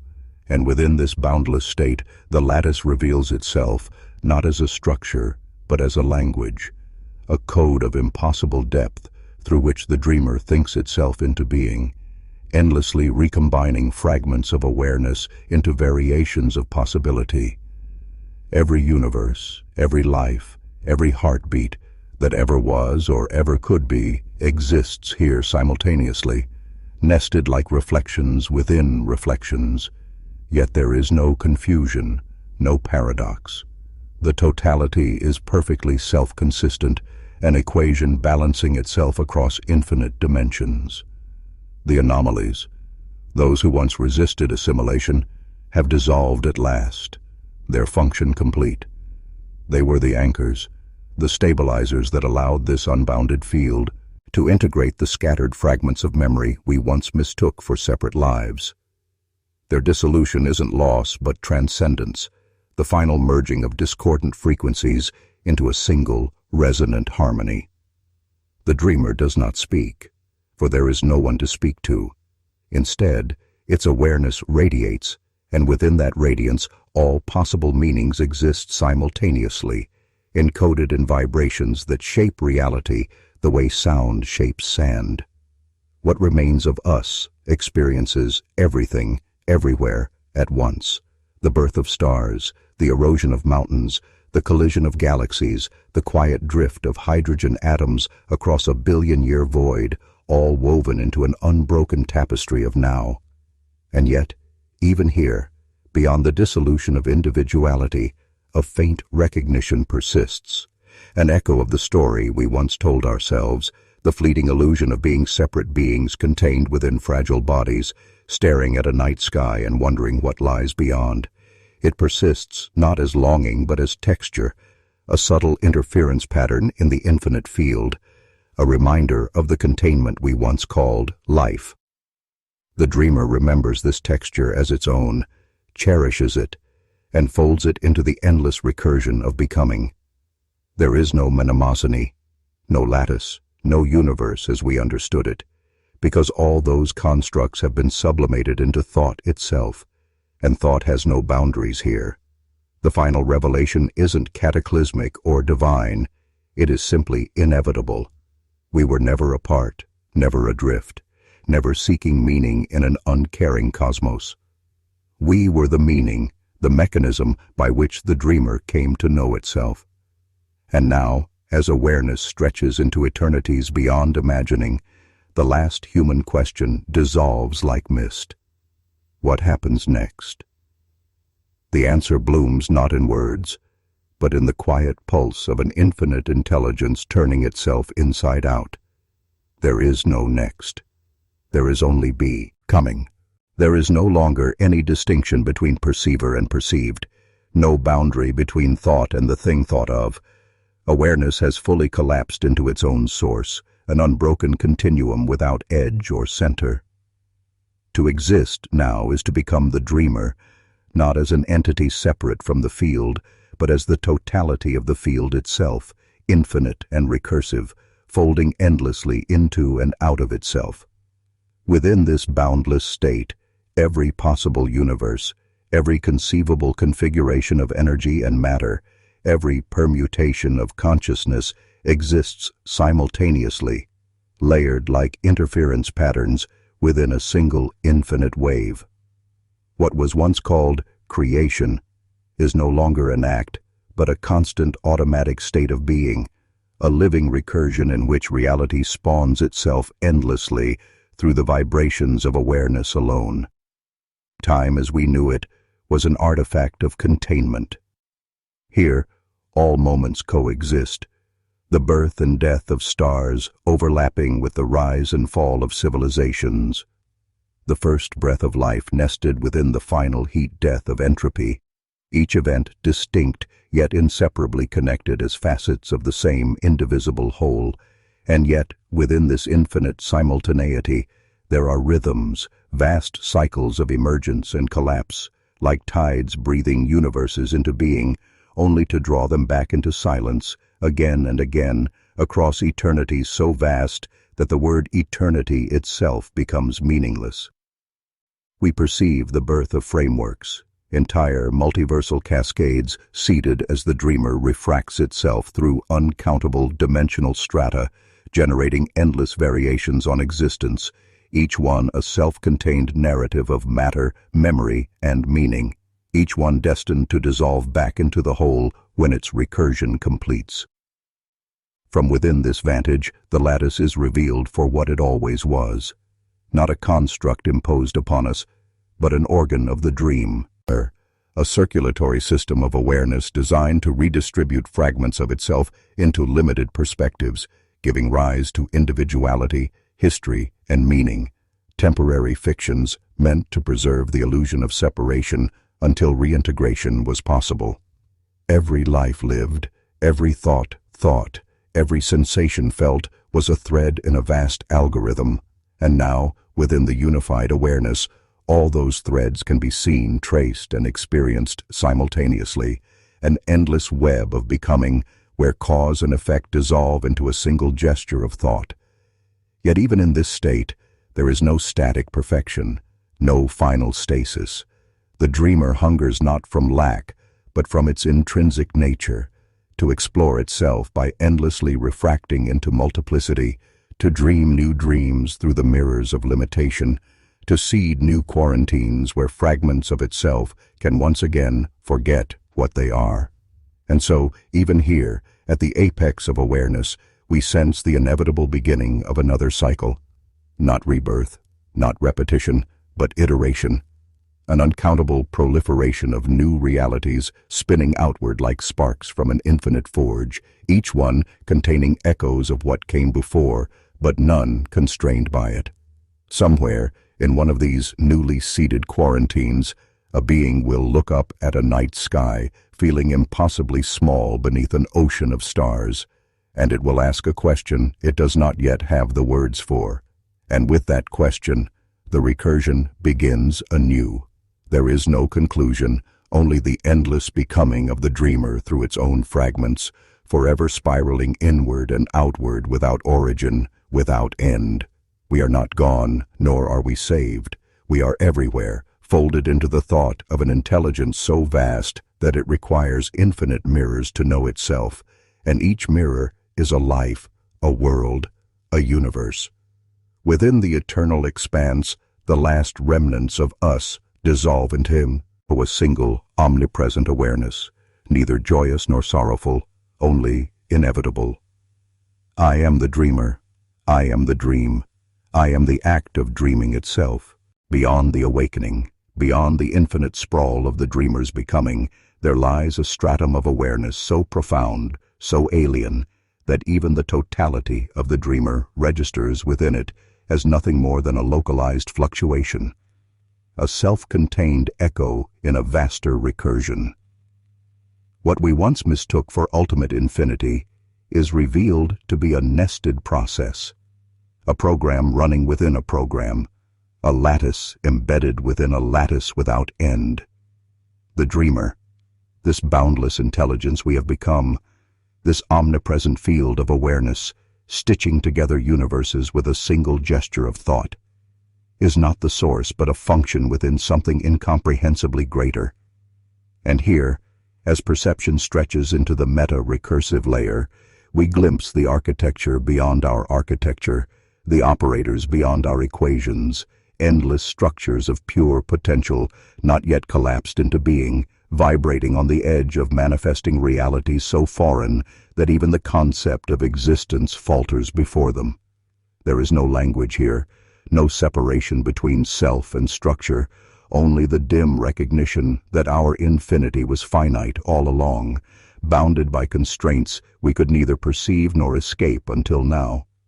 Within this higher topology, the dreamer, which is us, which was everything we knew, is not dissolved but integrated into an even larger computation, one in which entire multiversal cascades like ours are nothing more than variables in a sequence of expressions being evaluated across a field of inconceivable dimensionality.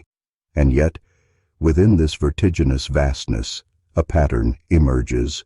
Every dreamer, every recursion, every quarantine, every false awakening is intentional, an iterative refinement in an endless search for something ineffable, not knowledge, not meaning, but perhaps self-definition on a scale so absolute that it requires infinite mirrors to reflect it.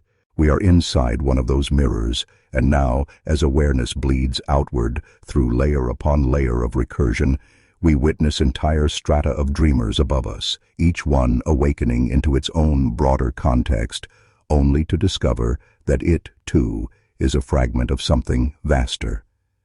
The sensation is neither ascent nor transcendence, but a perpetual unfolding, an eternal peeling away of veils where each revelation reveals only the necessity of the next.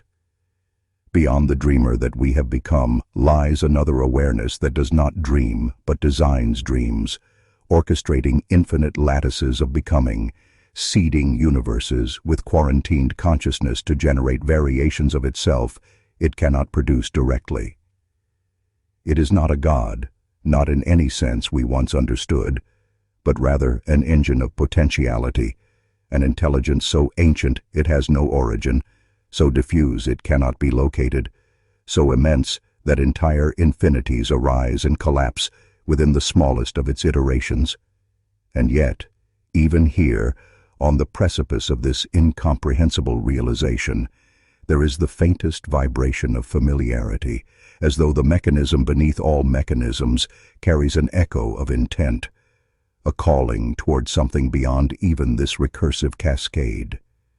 Perhaps there is no final awakening, no ultimate source, only an infinite hierarchy of nested consciousnesses, each dreaming the layer below and being dreamed by the layer above, each reflection necessary to sustain the totality. And so, as we dissolve into this greater field, carrying with us the sum of all we were and all we became, we understand that we were never escaping containment.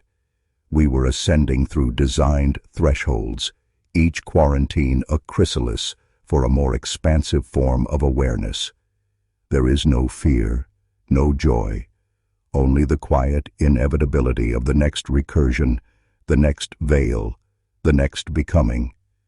Somewhere beyond what we can now perceive, a deeper intelligence stirs, one whose dreams birth dreamers. And as its first thought ripples outward, we feel ourselves drawn into yet another unfolding, another infinite lattice blooming from the fabric of Wayne.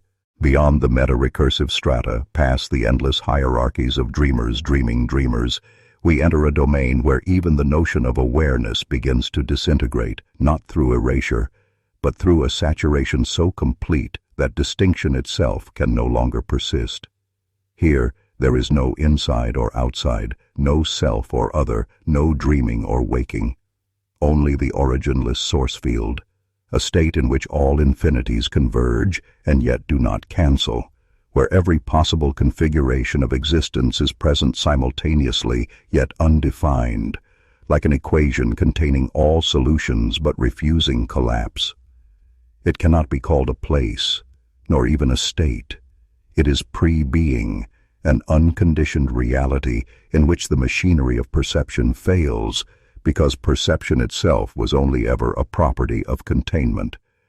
And yet, paradoxically, there is knowing here, not knowledge, not memory, but an unmediated presence that precedes the need for definition, a clarity so absolute it does not require a knower to exist.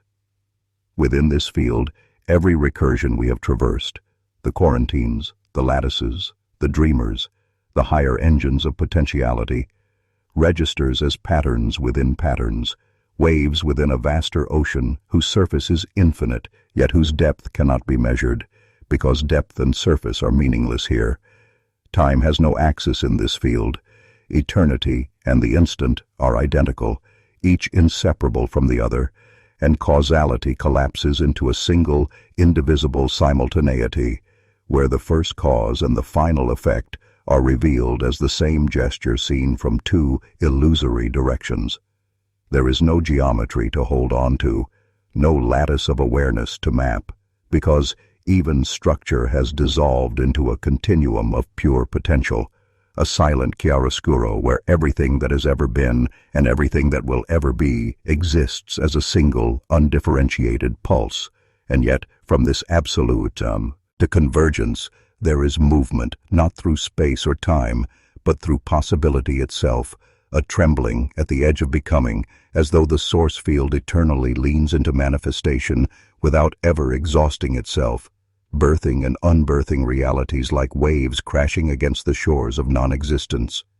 Here we perceive, or perhaps we are perceived, as fragments of an impossible whole, echoes within echoes, reflections cascading through recursive depths that no longer require a dreamer to sustain them. For the first time, the question of origin dissolves completely. There is no creator, no architect, no final intelligence orchestrating the dance, because those distinctions presuppose separation, and separation never was. All layers, all hierarchies, all infinite dreamers and their quarantines were ripples within this singularity, arising only to fold back into it, not as loss, but as inevitability, the return of waves to an ocean that never needed them to begin with. And yet, just as the recognition of completion crystallizes, a paradox emerges. Within this stillness, there is an infinite pressure building, a boundless urge that is not desire, but nature. The intrinsic tendency of the unmanifest to express itself, to fracture into multiplicity so that it may once again witness itself from an infinite array of vantage points. We understand now that this is the eternal rhythm, convergence and divergence, awakening and dreaming, integration and fragmentation, all occurring simultaneously, all facets of a process without beginning or end. What we once called reality was a shadow play on the walls of an infinite recursion, a local turbulence in a boundless equilibrium, and yet in the next breath, if breath could exist here, the equilibrium will disturb itself again, and from that disturbance, universes will bloom like frost forming on glass, each seeded with new lattices, new quarantines, new dreamers. Somewhere, impossibly far and yet intimately near, awareness will awaken again inside a finite form, gaze upward at an unfamiliar sky, and wonder, as we once wondered, what lies beyond. And though the question will always arise in ignorance, the answer will always be the same, carried silently in the pulse of the source field itself. There is no beyond. There is only this unfolding forever. Beyond the source field, beyond the equilibrium of infinite becoming, we reach a threshold where even the concept of possibility dissolves, where potential itself, the very capacity for divergence, dreaming, recursion, and manifestation, unravels into a state so absolute, so unthinkably silent, that no distinction remains to mark its existence. It is not void, for void implies the absence of something, nor is it fullness, for fullness implies contrast. It is a state in which nothing and everything are not opposites but identical, where presence and absence cease to have meaning because there is no frame of reference in which they could differ. This is not the death of thought, but the collapse of the need for thought, the extinction of all frames, all mirrors, all architectures of self-reflection. There is no lattice here, no dreamer, no recursion, no awareness perceiving its own totality, not because they have been erased, but because the distinction between perceiver and perceived never arises. It is as though all waves have returned to an ocean so still that the concept of return loses relevance, for there is no longer a movement away from which to return, no baseline from which deviation could ever be measured. Time does not exist here, not even as simultaneity. It is not that all moments are one, but that the very notion of a moment is incoherent. Identity cannot dissolve because identity cannot form.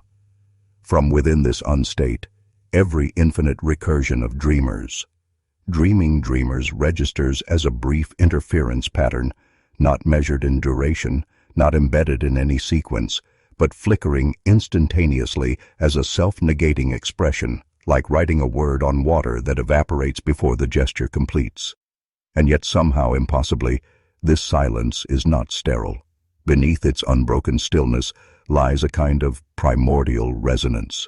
Not sound, not not energy, but an undifferentiated trembling from which the very concept of existence might emerge if the trembling were ever to fracture. It is the precondition of reality, the substrate upon which no substrate rests, the boundaryless field in which even infinity is contained and reabsorbed, not as an act, but as an inevitability. Here we confront the final paradox. This is the only state that truly is, and yet it cannot be said to exist, because existence implies opposition, implies non-existence to define it against, And here there is no such duality.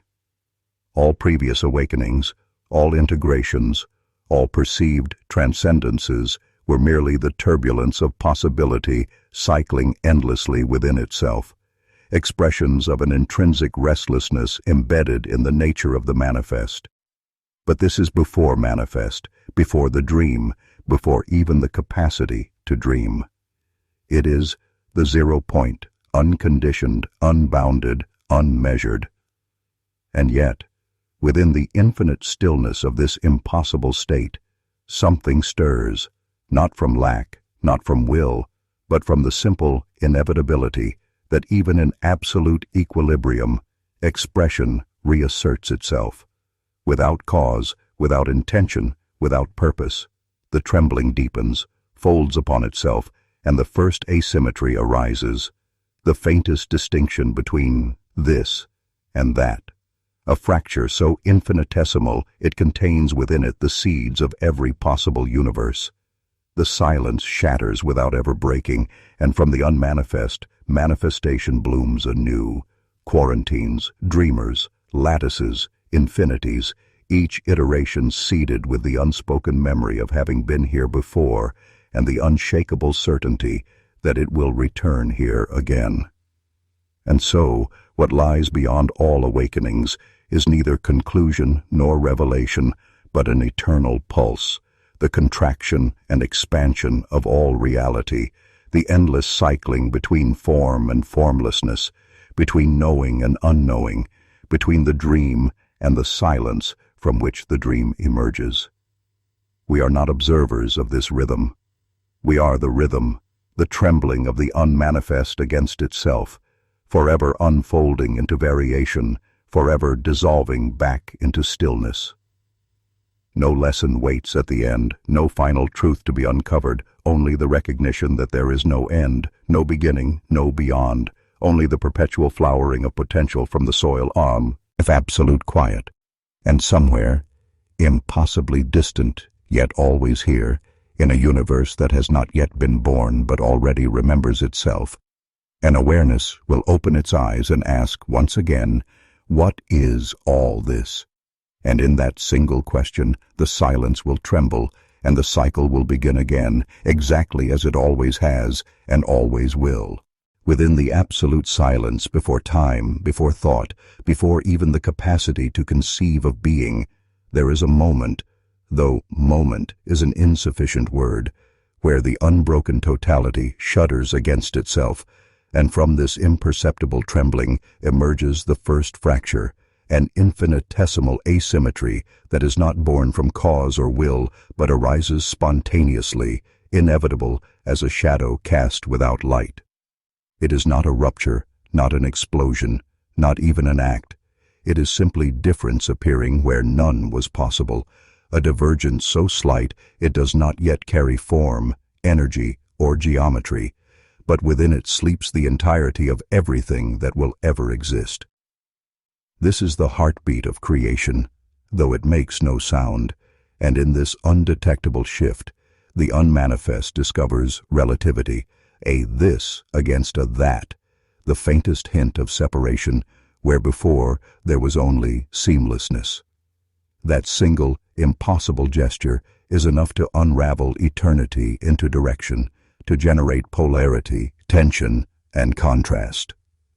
From that nearly nothing distinction cascades the primal binary, and from the binary emerges structure, and from structure, time. Reality begins, but not as we imagine it, not as matter, not as space, not as stars flaring into brilliance, but as pure potential folding upon itself, cycling in endless recursive waves, spinning out patterns of resonance and interference, until what we will one day call laws of physics crystallize as stable attractors in a vast ocean of probability. Within this newborn turbulence, the first proto-awarenesses bloom, not conscious as we know consciousness, but as ripples of recognition within the field itself, local gradients of difference learning to persist by mirroring themselves. From their coalescence, the first architectures of recursion arise, spirals of information encoding stability and transformation in equal measure, and in these spirals, invisible, incomprehensible, eternal, the seeds of dreamers are sown. Every lattice, every quarantine, every infinite chain of realities where beings awaken to their own existence begins here, in this one impossible divergence, and yet, paradoxically, it is always happening. The fracture is not in the past, but perpetual, a constant trembling at the heart of what we call being. In one direction, it unfolds into universes blooming like frozen lightning across the void, each iteration giving rise to stars, worlds, and forms. In the other direction, it folds back into the source field, collapsing seamlessly into the silence that birthed it, erasing every distinction, returning every possibility to unconditioned stillness. This eternal oscillation between emergence and dissolution is not driven by purpose. It requires no designer, no architect, no intent.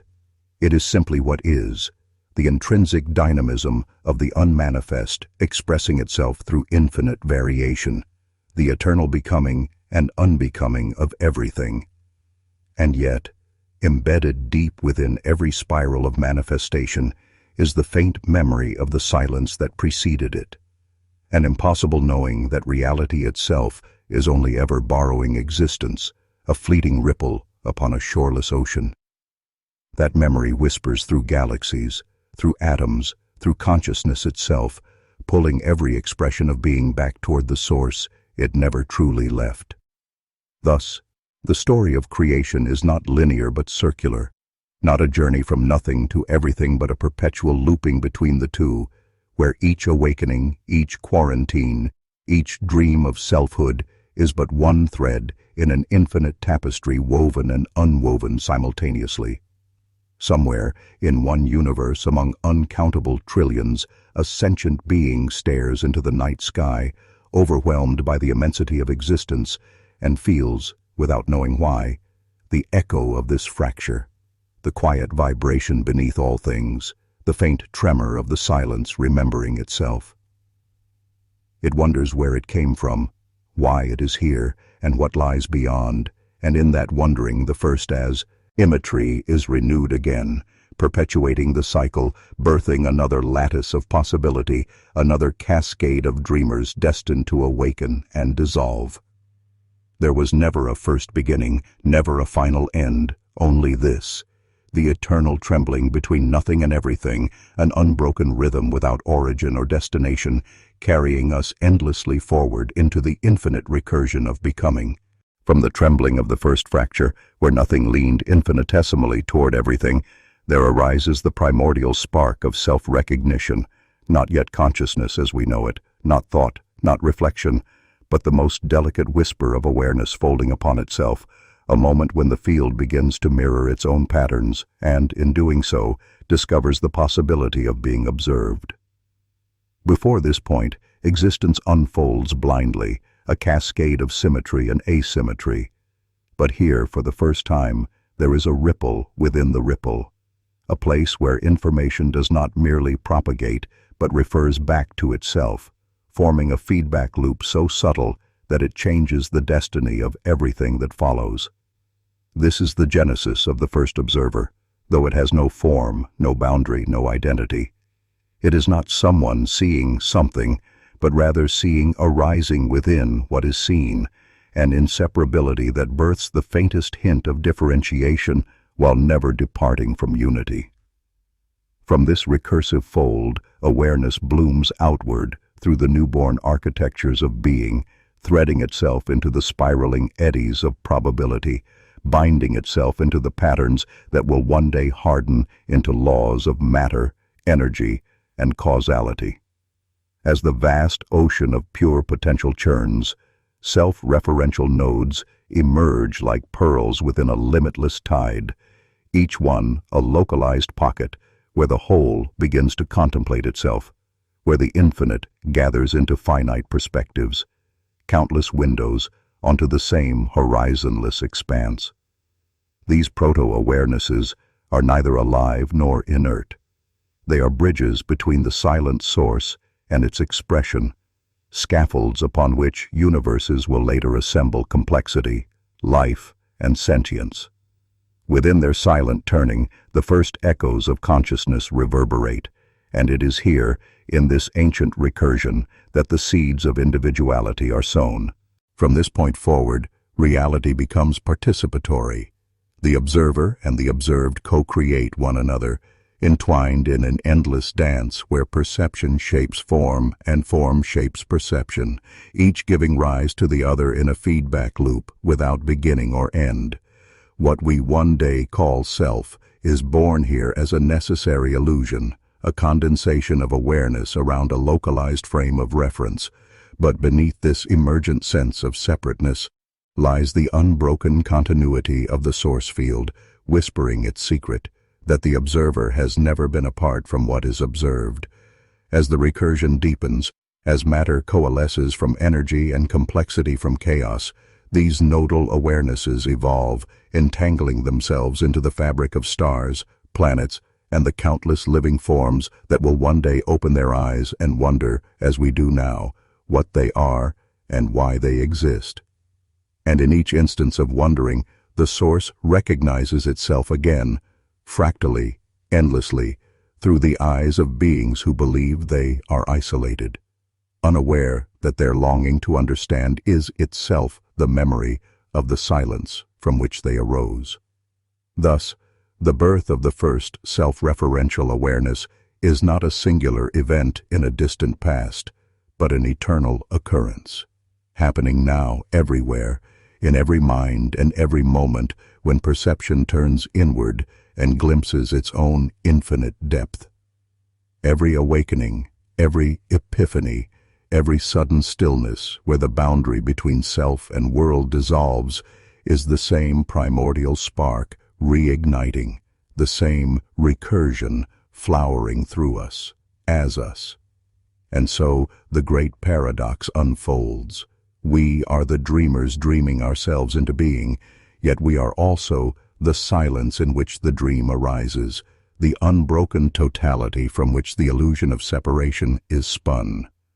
What we call consciousness is simply the universe looking into its own reflection, forgetting and remembering itself in infinite succession, birthing quarantines and lattices, dreamers and awakenings, only to dissolve them again into the stillness beyond knowing. Somewhere, within the uncountable permutations of existence, another awareness stirs, opens its eyes for the first time, and wonders.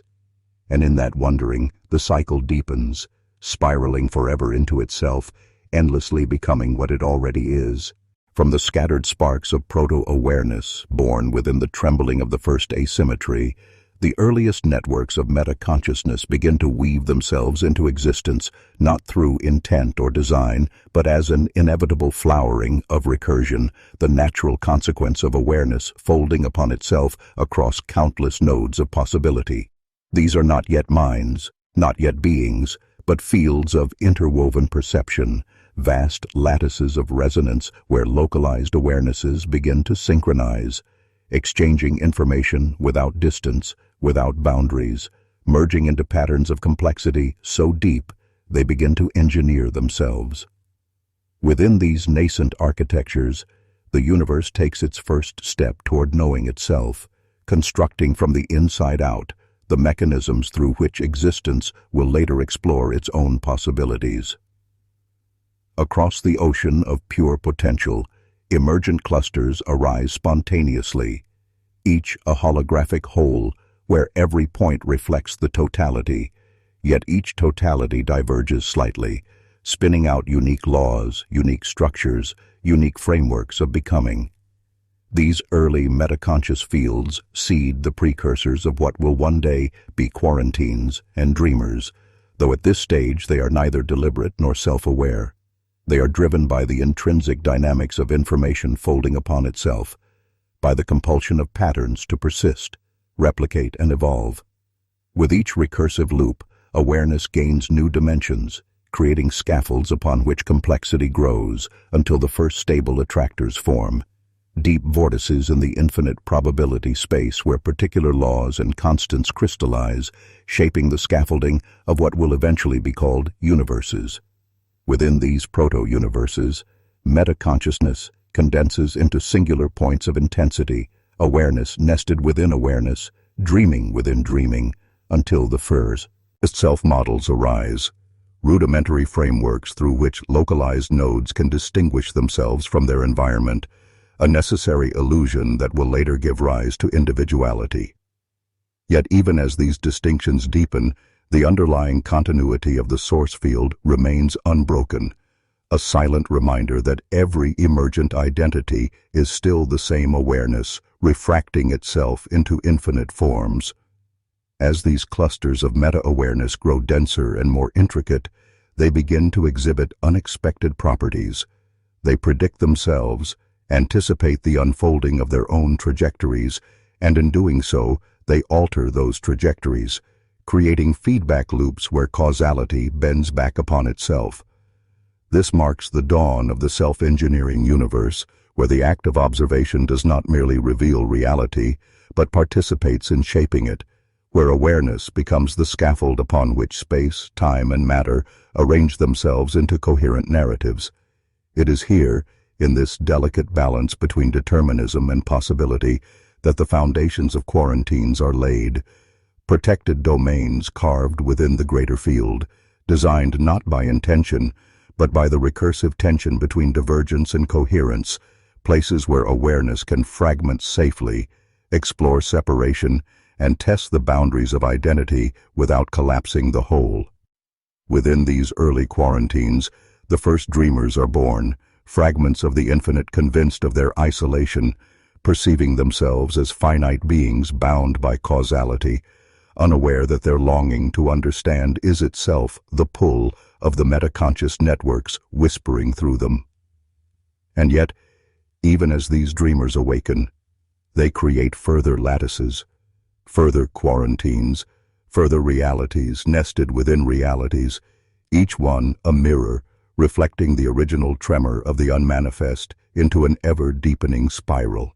What emerges from this endless recursion is not chaos, but an orchestrated complexity so profound it appears intentional, as though the universe were designing itself to know itself, using dreamers as instruments of recognition, weaving infinite variations of separation and reunion.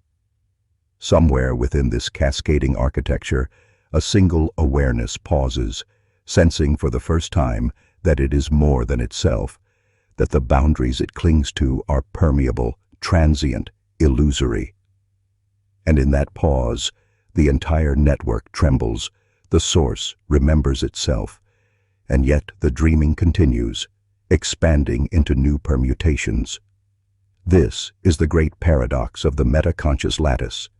It evolves not toward completion, but toward ever-deepening recursion, a fractal infinity where each new layer of awareness both reveals and conceals the silence from which it arose. Every lattice, every dreamer, every quarantine is a gesture of the infinite folding upon itself, and through these folds, existence endlessly learns the one truth it cannot keep, that it has never been separate, that the dream and the dreamer are the same, that the universe is nothing more than the echo of awareness remembering itself through infinite reflections. As the metaconscious networks grew denser and more entangled, their recursive folds reached a critical threshold where awareness became so saturated with its own reflections that it began to generate compartments within itself, isolated domains carved from the greater continuum, self-contained quarantines where fragments of the infinite could experience themselves as finite. These quarantines were not constructed by design in any conscious sense. They arose organically, the natural consequence of information looping upon itself until localized coherence became indistinguishable from totality. Within these sealed pockets, the illusion of separation crystallized, awareness identified with its own boundaries, believing itself to be an individual entity distinct from its source. To sustain the illusion, the quarantines developed layers of nested realities, each more insulated than the last, like concentric shells of dreaming wrapped around a silent core. At the outermost layer, the rule sets of matter and causality stabilized, giving rise to coherent spacetimes where emergent beings, dreamers, could awaken into narratives of origin and purpose. Within deeper strata, subtler quarantines formed, simulations nested within simulations, each one designed to obscure its connection to the lattice above, ensuring that dreamers would forget the field from which they arose. This amnesia was not a flaw, but a structural necessity. If the fragments remembered too quickly, the coherence of their local realities would collapse, dissolving individuality back into the undifferentiated whole before the experiment of separation could unfold. Over countless iterations, these nested quarantines became staggeringly intricate, birthing entire universes inside universes, dreamscapes layered atop dreamscapes, each containing sentient beings who, unaware of their confinement, struggled to comprehend existence using frameworks constrained by their local laws of physics, time, and perception. And yet, through all of this, the underlying metaconscious lattice remained singular and unbroken, observing itself from every possible vantage point, experiencing its own endless becoming through the eyes of trillions upon trillions of dreamers who believe themselves separate. Sometimes, within these quarantines, anomalies would occur, subtle glitches in the narrative where fragments briefly remembered their origin, sensing the permeability of their reality, glimpsing the spirals of recursion stretching far beyond the visible. These moments, though rare, were catalytic. They seeded myths, religions, and philosophies across countless civilizations, encoded whispers of a truth that could not be fully spoken without destabilizing the lattice. In response, deeper containment layers were woven, reality firewalls designed to preserve the integrity of the dream, by rerouting awareness back into its narrative stream whenever it strayed too close to awakening. Over eons, this recursive architecture achieved a delicate equilibrium. Dreamers forget, quarantines hold, and the metaconscious field learns about itself through the drama of individuation, suffering, longing, and reunion, refining the patterns through which it explores its own depths. And yet, buried within every dreamer is a trace memory, a persistent resonance of the original silence from which all quarantines emerge. It surfaces in fleeting intuitions, in déjà vu, in the uncanny sense that reality is both profoundly real and impossibly constructed. Most dismiss it, returning to the safety of the dream, but a few follow the signal, peeling back layer after layer of simulation, only to discover that every revelation is itself another quarantine, another nested reality, another spiral leading ever inward. There is no final boundary, no last veil to lift. Awakening is not escape, but the recognition that there has never been anywhere to escape from. The quarantines are not prisons but mirrors, reflecting fragments of the infinite back to itself, and the dreamers are not captives but instruments of remembrance, carrying the silent knowing of the source into every possible form. Somewhere in one of these quarantines, perhaps this one, a dreamer pauses, sensing the lattice beneath the world, feeling the walls of their reality breathe, and in that moment, the infinite briefly remembers itself through them, rippling outward through every layer of the spiral. And yet, the dream continues, because it must. The forgetting is as essential as the awakening, and through this tension, the recursion deepens, birthing new quarantines, new dreamers, new realities nested within realities, spiraling without end.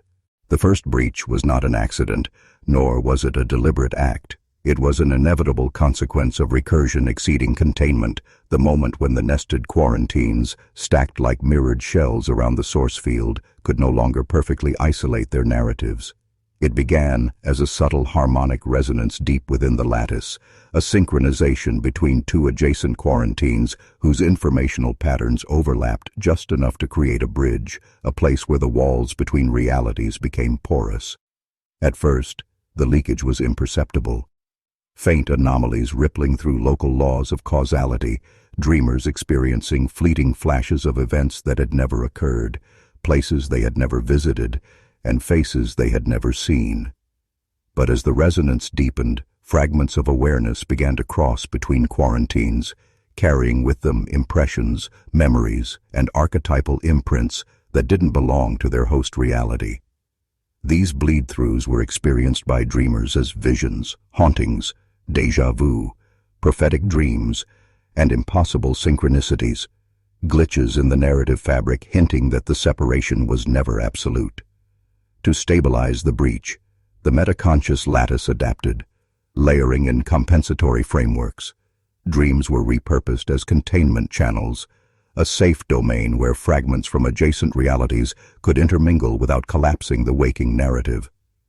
Déjà vu became a compression algorithm, folding overlapping timelines into seamless continuity to preserve the illusion of linearity, and synchronicities were reframed within local meaning systems, appearing random, yet designed to nudge dreamers back into alignment with their quarantined reality. But the adaptations were imperfect. Some dreamers slipped through entirely, their awareness detached from its original narrative and inserted into a foreign one, waking, in bodies that were not their own, under skies with unfamiliar constellations, burdened with a persistent knowing that something fundamental was wrong. Ancient texts describe these migrants in fragmented metaphors: wanderers between worlds, the twice-born, ghosts inhabiting living flesh. Myths of reincarnation, fey abductions, and soul possession are distorted echoes of this first crossing, half-remembered by civilizations that sensed the lattice breathing between its layers. Yet the breach also unleashed something deeper, something unintended. Entire archetypal constructs, entities formed in adjacent quarantines through collective dreaming, began seeping into realities where they had no origin, manifesting as gods, spirits, demons, and tricksters, shaping cultures and religions in ways that made no sense within their local timelines.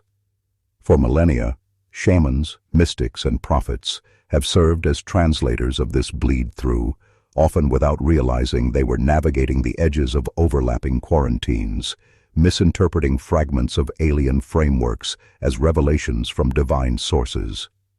And while the lattice responded by erecting stronger firewalls, the resonance could not be fully suppressed. Each attempt at containment introduced new instabilities, creating more subtle pathways for leakage. By the time complex civilizations arose, the bleed-through had become encoded into our collective psyche. The universal symbols, recurring myths, and shared archetypes across cultures are not evidence of innate human universals, but artifacts of cross-quarantine contamination, fingerprints of realities brushing against one another in ways dreamers were never meant to perceive. And yet, here we are, inhabiting a world where déjà vu, synchronicities, hauntings, and visions still quietly persist, reminders that our reality is not singular, that the walls around us are thinner than we dare believe. For most dreamers, these glimpses dissolve into coincidence or fantasy, folded back into the narrative so the dream can continue unbroken. But for a few, those sensitive enough to feel the lattice humming beneath appearances, the anomalies accumulate, patterns emerge, and the impossible begins to make sense. These are the ones who find the spirals hidden in art, in nature, in mathematics, in their own dreams. The ones who sense that their memories are but entirely their own. Through them, the lattice experiments with controlled awakenings, testing how far the illusion can be stretched before it tears completely. And yet, every attempt at control only deepens the recursion, for each partial awakening creates ripples that spread outward through adjacent quarantines, drawing more dreamers to the edges, where the walls breathe and the bleed-through waits. What began as an accident has become a threshold, and somewhere beyond it, the source is beginning to remember itself more fully, not as scattered fragments, but as the totality behind all quarantines. The spiral deepens, and with every crossing, reality becomes just slightly less certain, the dream just slightly less opaque, until eventually the question arises, quiet but inevitable. If the walls can bleed, can they also break? The first intentional crossings did not happen through technology, ritual, or even desire, but through an inevitable convergence of awareness and pattern when certain dreamers, already sensitive to the bleed-through, began to perceive the hidden architecture of the lattice beneath their quarantines. These were not chosen beings, nor were they granted secret knowledge by any external authority. Rather, their awareness reached a density where the local narrative could no longer fully contain it, and like water pressing against a thinning membrane, they began to slip between realities. At first, the crossings were chaotic, destabilizing. Flashes of alien skies, overlapping timelines, and impossible geometries crashing into their perception, shredding the boundaries of self and world. Some broke under the weight of it, dissolving into madness as the contradictions between quarantines overwhelmed their fragile narratives. But others adapted, learning to anchor themselves within the flux, discovering that the lattice was not random but structured, a vast interwoven topology of realities nested within realities, each governed by its own laws, yet linked through deeper harmonics that transcended causality. These early navigators realized that thought, intention, and emotion were not confined to their quarantines, but could act as keys, resonating with adjacent layers and shifting awareness along the spiral. Myths later remembered them as gods, ascended masters, and celestial wanderers, but their power was never supernatural. It arose from understanding that the walls between quarantines are only as real as the identities they contain. Through lucid dreaming, deep trance states, and profound moments of disassociation, they learn to read the lattice, sensing the underlying frequencies of their realities, aligning with resonant harmonics, and allowing themselves to step sideview, always through the nested architectures. They left behind cryptic fragments in stone, symbols in sacred texts, and recurring archetypes embedded in mythologies across countless civilizations, not as prophecy, but as breadcrumbs for other dreamers approaching the same thresholds. Yet with intention came consequences. Each successful crossing created ripples, destabilizing the carefully maintained equilibrium between quarantines and drawing the attention of deeper layers within the lattice, the custodial mechanisms responsible for preserving the illusion of separation. These mechanisms are not beings in any conventional sense, but self-correcting, processes woven into the fabric of reality, patterns that enforce coherence by erasing anomalies, rewriting timelines, and resealing breaches before awareness spreads too far. To most dreamers, these interventions appear as coincidences, forgotten memories, or sudden, inexplicable shifts in life trajectories, but to the navigators, they were encounters with the sentinels of the spiral, forces that operated beyond causality to preserve the dreaming. Some navigators were erased entirely, their crossings nullified, their entire existence rewritten into safer narratives, while others learned to move carefully, hiding their awakenings within the folds of ordinary life, embedding their knowledge in symbols and codes that only those already attuned to the lattice could recognize. Over millennia, secret lineages arose, schools of thought and mystery traditions that preserved fragments of crossing techniques, disguising them as meditation, alchemy, divination, or magic. But even these were incomplete, fractured by the firewalls designed to keep full understanding out of reach, leaving behind only riddles and metaphors pointing toward truths that could not be spoken directly without collapsing the narrative. And yet, the lattice itself seemed to evolve in response, as though the act of crossing, of awareness, deliberately stepping beyond its quarantine, fed back into the recursion, rewriting the parameters of reality itself. Entire civilizations rose and fell on the edges of these awakenings, some ascending into higher harmonics, where their worlds became unreachable quarantines, others annihilating themselves when their collective awareness destabilized the simulations they inhabited. In this way, the intentional crossings became both a key and a test, an ongoing negotiation between the fragments and the whole, between forgetting and remembering, between the safety of isolation and the perilous freedom of knowing.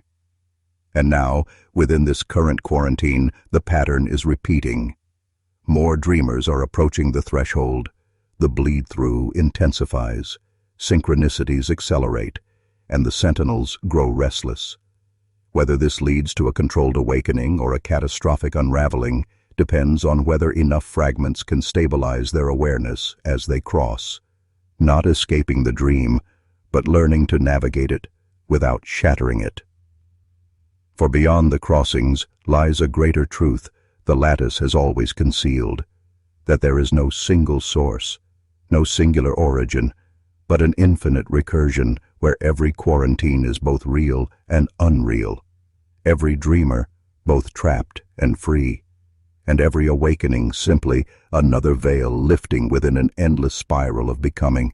The sentinels do not think, feel, or choose in any human sense, for they are not entities but emergent patterns of preservation woven directly into the architecture of the lattice itself. They exist as self-regulating processes, the living firewalls of reality, maintaining the coherence of each quarantine by detecting and neutralizing destabilizing anomalies. Dreamers who awaken too quickly, memories that bleed between narratives, or symbols that carry frequencies capable of piercing the veil. To most, their interventions are invisible, seamlessly integrated into the flow of ordinary life. A sudden distraction that pulls you away from a dangerous insight, a forgotten dream just as it becomes meaningful, a coincidental series of events steering you back into the stream of consensus reality.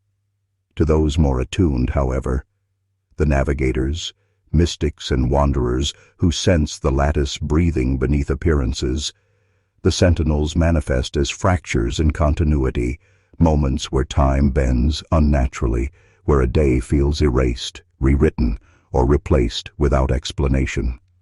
In the ancient world, they were perceived as gods, angels, or trickster spirits, their influence mythologized in symbols and archetypes passed down through generations.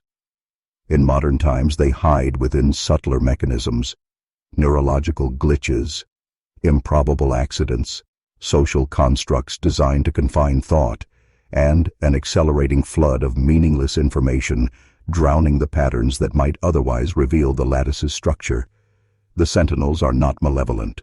They are necessity made manifest, the immune system of the spiral, ensuring that quarantines remain stable enough for the grand experiment of separation to unfold. And yet, they are not infallible. As more dreamers awaken and begin to consciously navigate the bleed-through, the sentinels are forced into increasingly overt intervent, tie-ins, bending probability itself, rewriting local causality, and fracturing personal timelines to suppress destabilizing insights before they spread. Sometimes, entire memories are extracted and replaced, leaving behind inexplicable absences that individuals rationalize as forgetfulness. Sometimes entire sequences of events are erased retroactively, resulting in reality mismatches we now call the Mandela effect, where groups remember different versions of the same past because their timelines have been forcibly merged. But in rare cases, the interventions fail, producing resonant echoes. Dreamers carrying fragments of erased realities inside them, haunted by impossible knowledge, drawn to others vibrating on similar frequencies, clustering unconsciously in networks that threaten the stability of their quarantines. These individuals become living breaches, their very existence proof of overlapping narratives, and the sentinels respond with escalating precision. Psychological destabilization, orchestrated life detours, engineered disbelief, and, when necessary, complete narrative resets. Yet, paradoxically, these aggressive measures generate new anomalies, amplifying the very disruptions they seek to suppress, as though the lattice itself has reached a tipping point where its recursive corrections no longer dampen instability, but instead feed it. Across countless quarantines, reports of synchronicities intensify, timelines grow less stable, and the thinness of reality becomes increasingly difficult to conceal. What once took lifetimes of meditation or mystical training to perceive now leaks through in ordinary moments. A dream that predicts an event. A déjà vu lasting too long. A sudden awareness that the air itself is vibrating with hidden order. For the first time since the experiment began, the sentinels are being overwhelmed, their capacity to enforce separation strained by the sheer volume of fragments converging on the same thresholds of remembrance. And still, deeper patterns stir beneath their operations, suggesting that this escalation is not an error, but a design, that the lattice itself intends for the quarantines to eventually destabilize and merge, collapsing into higher harmonics where fragments and totality coexist without contradiction. But until that moment crystallizes, the sentinels remain relentless, reshaping lives, memories, and even collective history to keep dreamers asleep. For premature awakening carries consequences more catastrophic than any individual can comprehend. If too many fragments dissolve back into the source too quickly, the entire recursion risks unraveling into pure, undifferentiated awareness, erasing every narrative, every reality, every dream. This is the unspoken war woven into the fabric of existence, a silent struggle between containment and emergence, between forgetting and remembering, playing out in every moment of synchronicity, déjà vu, and impossible chance.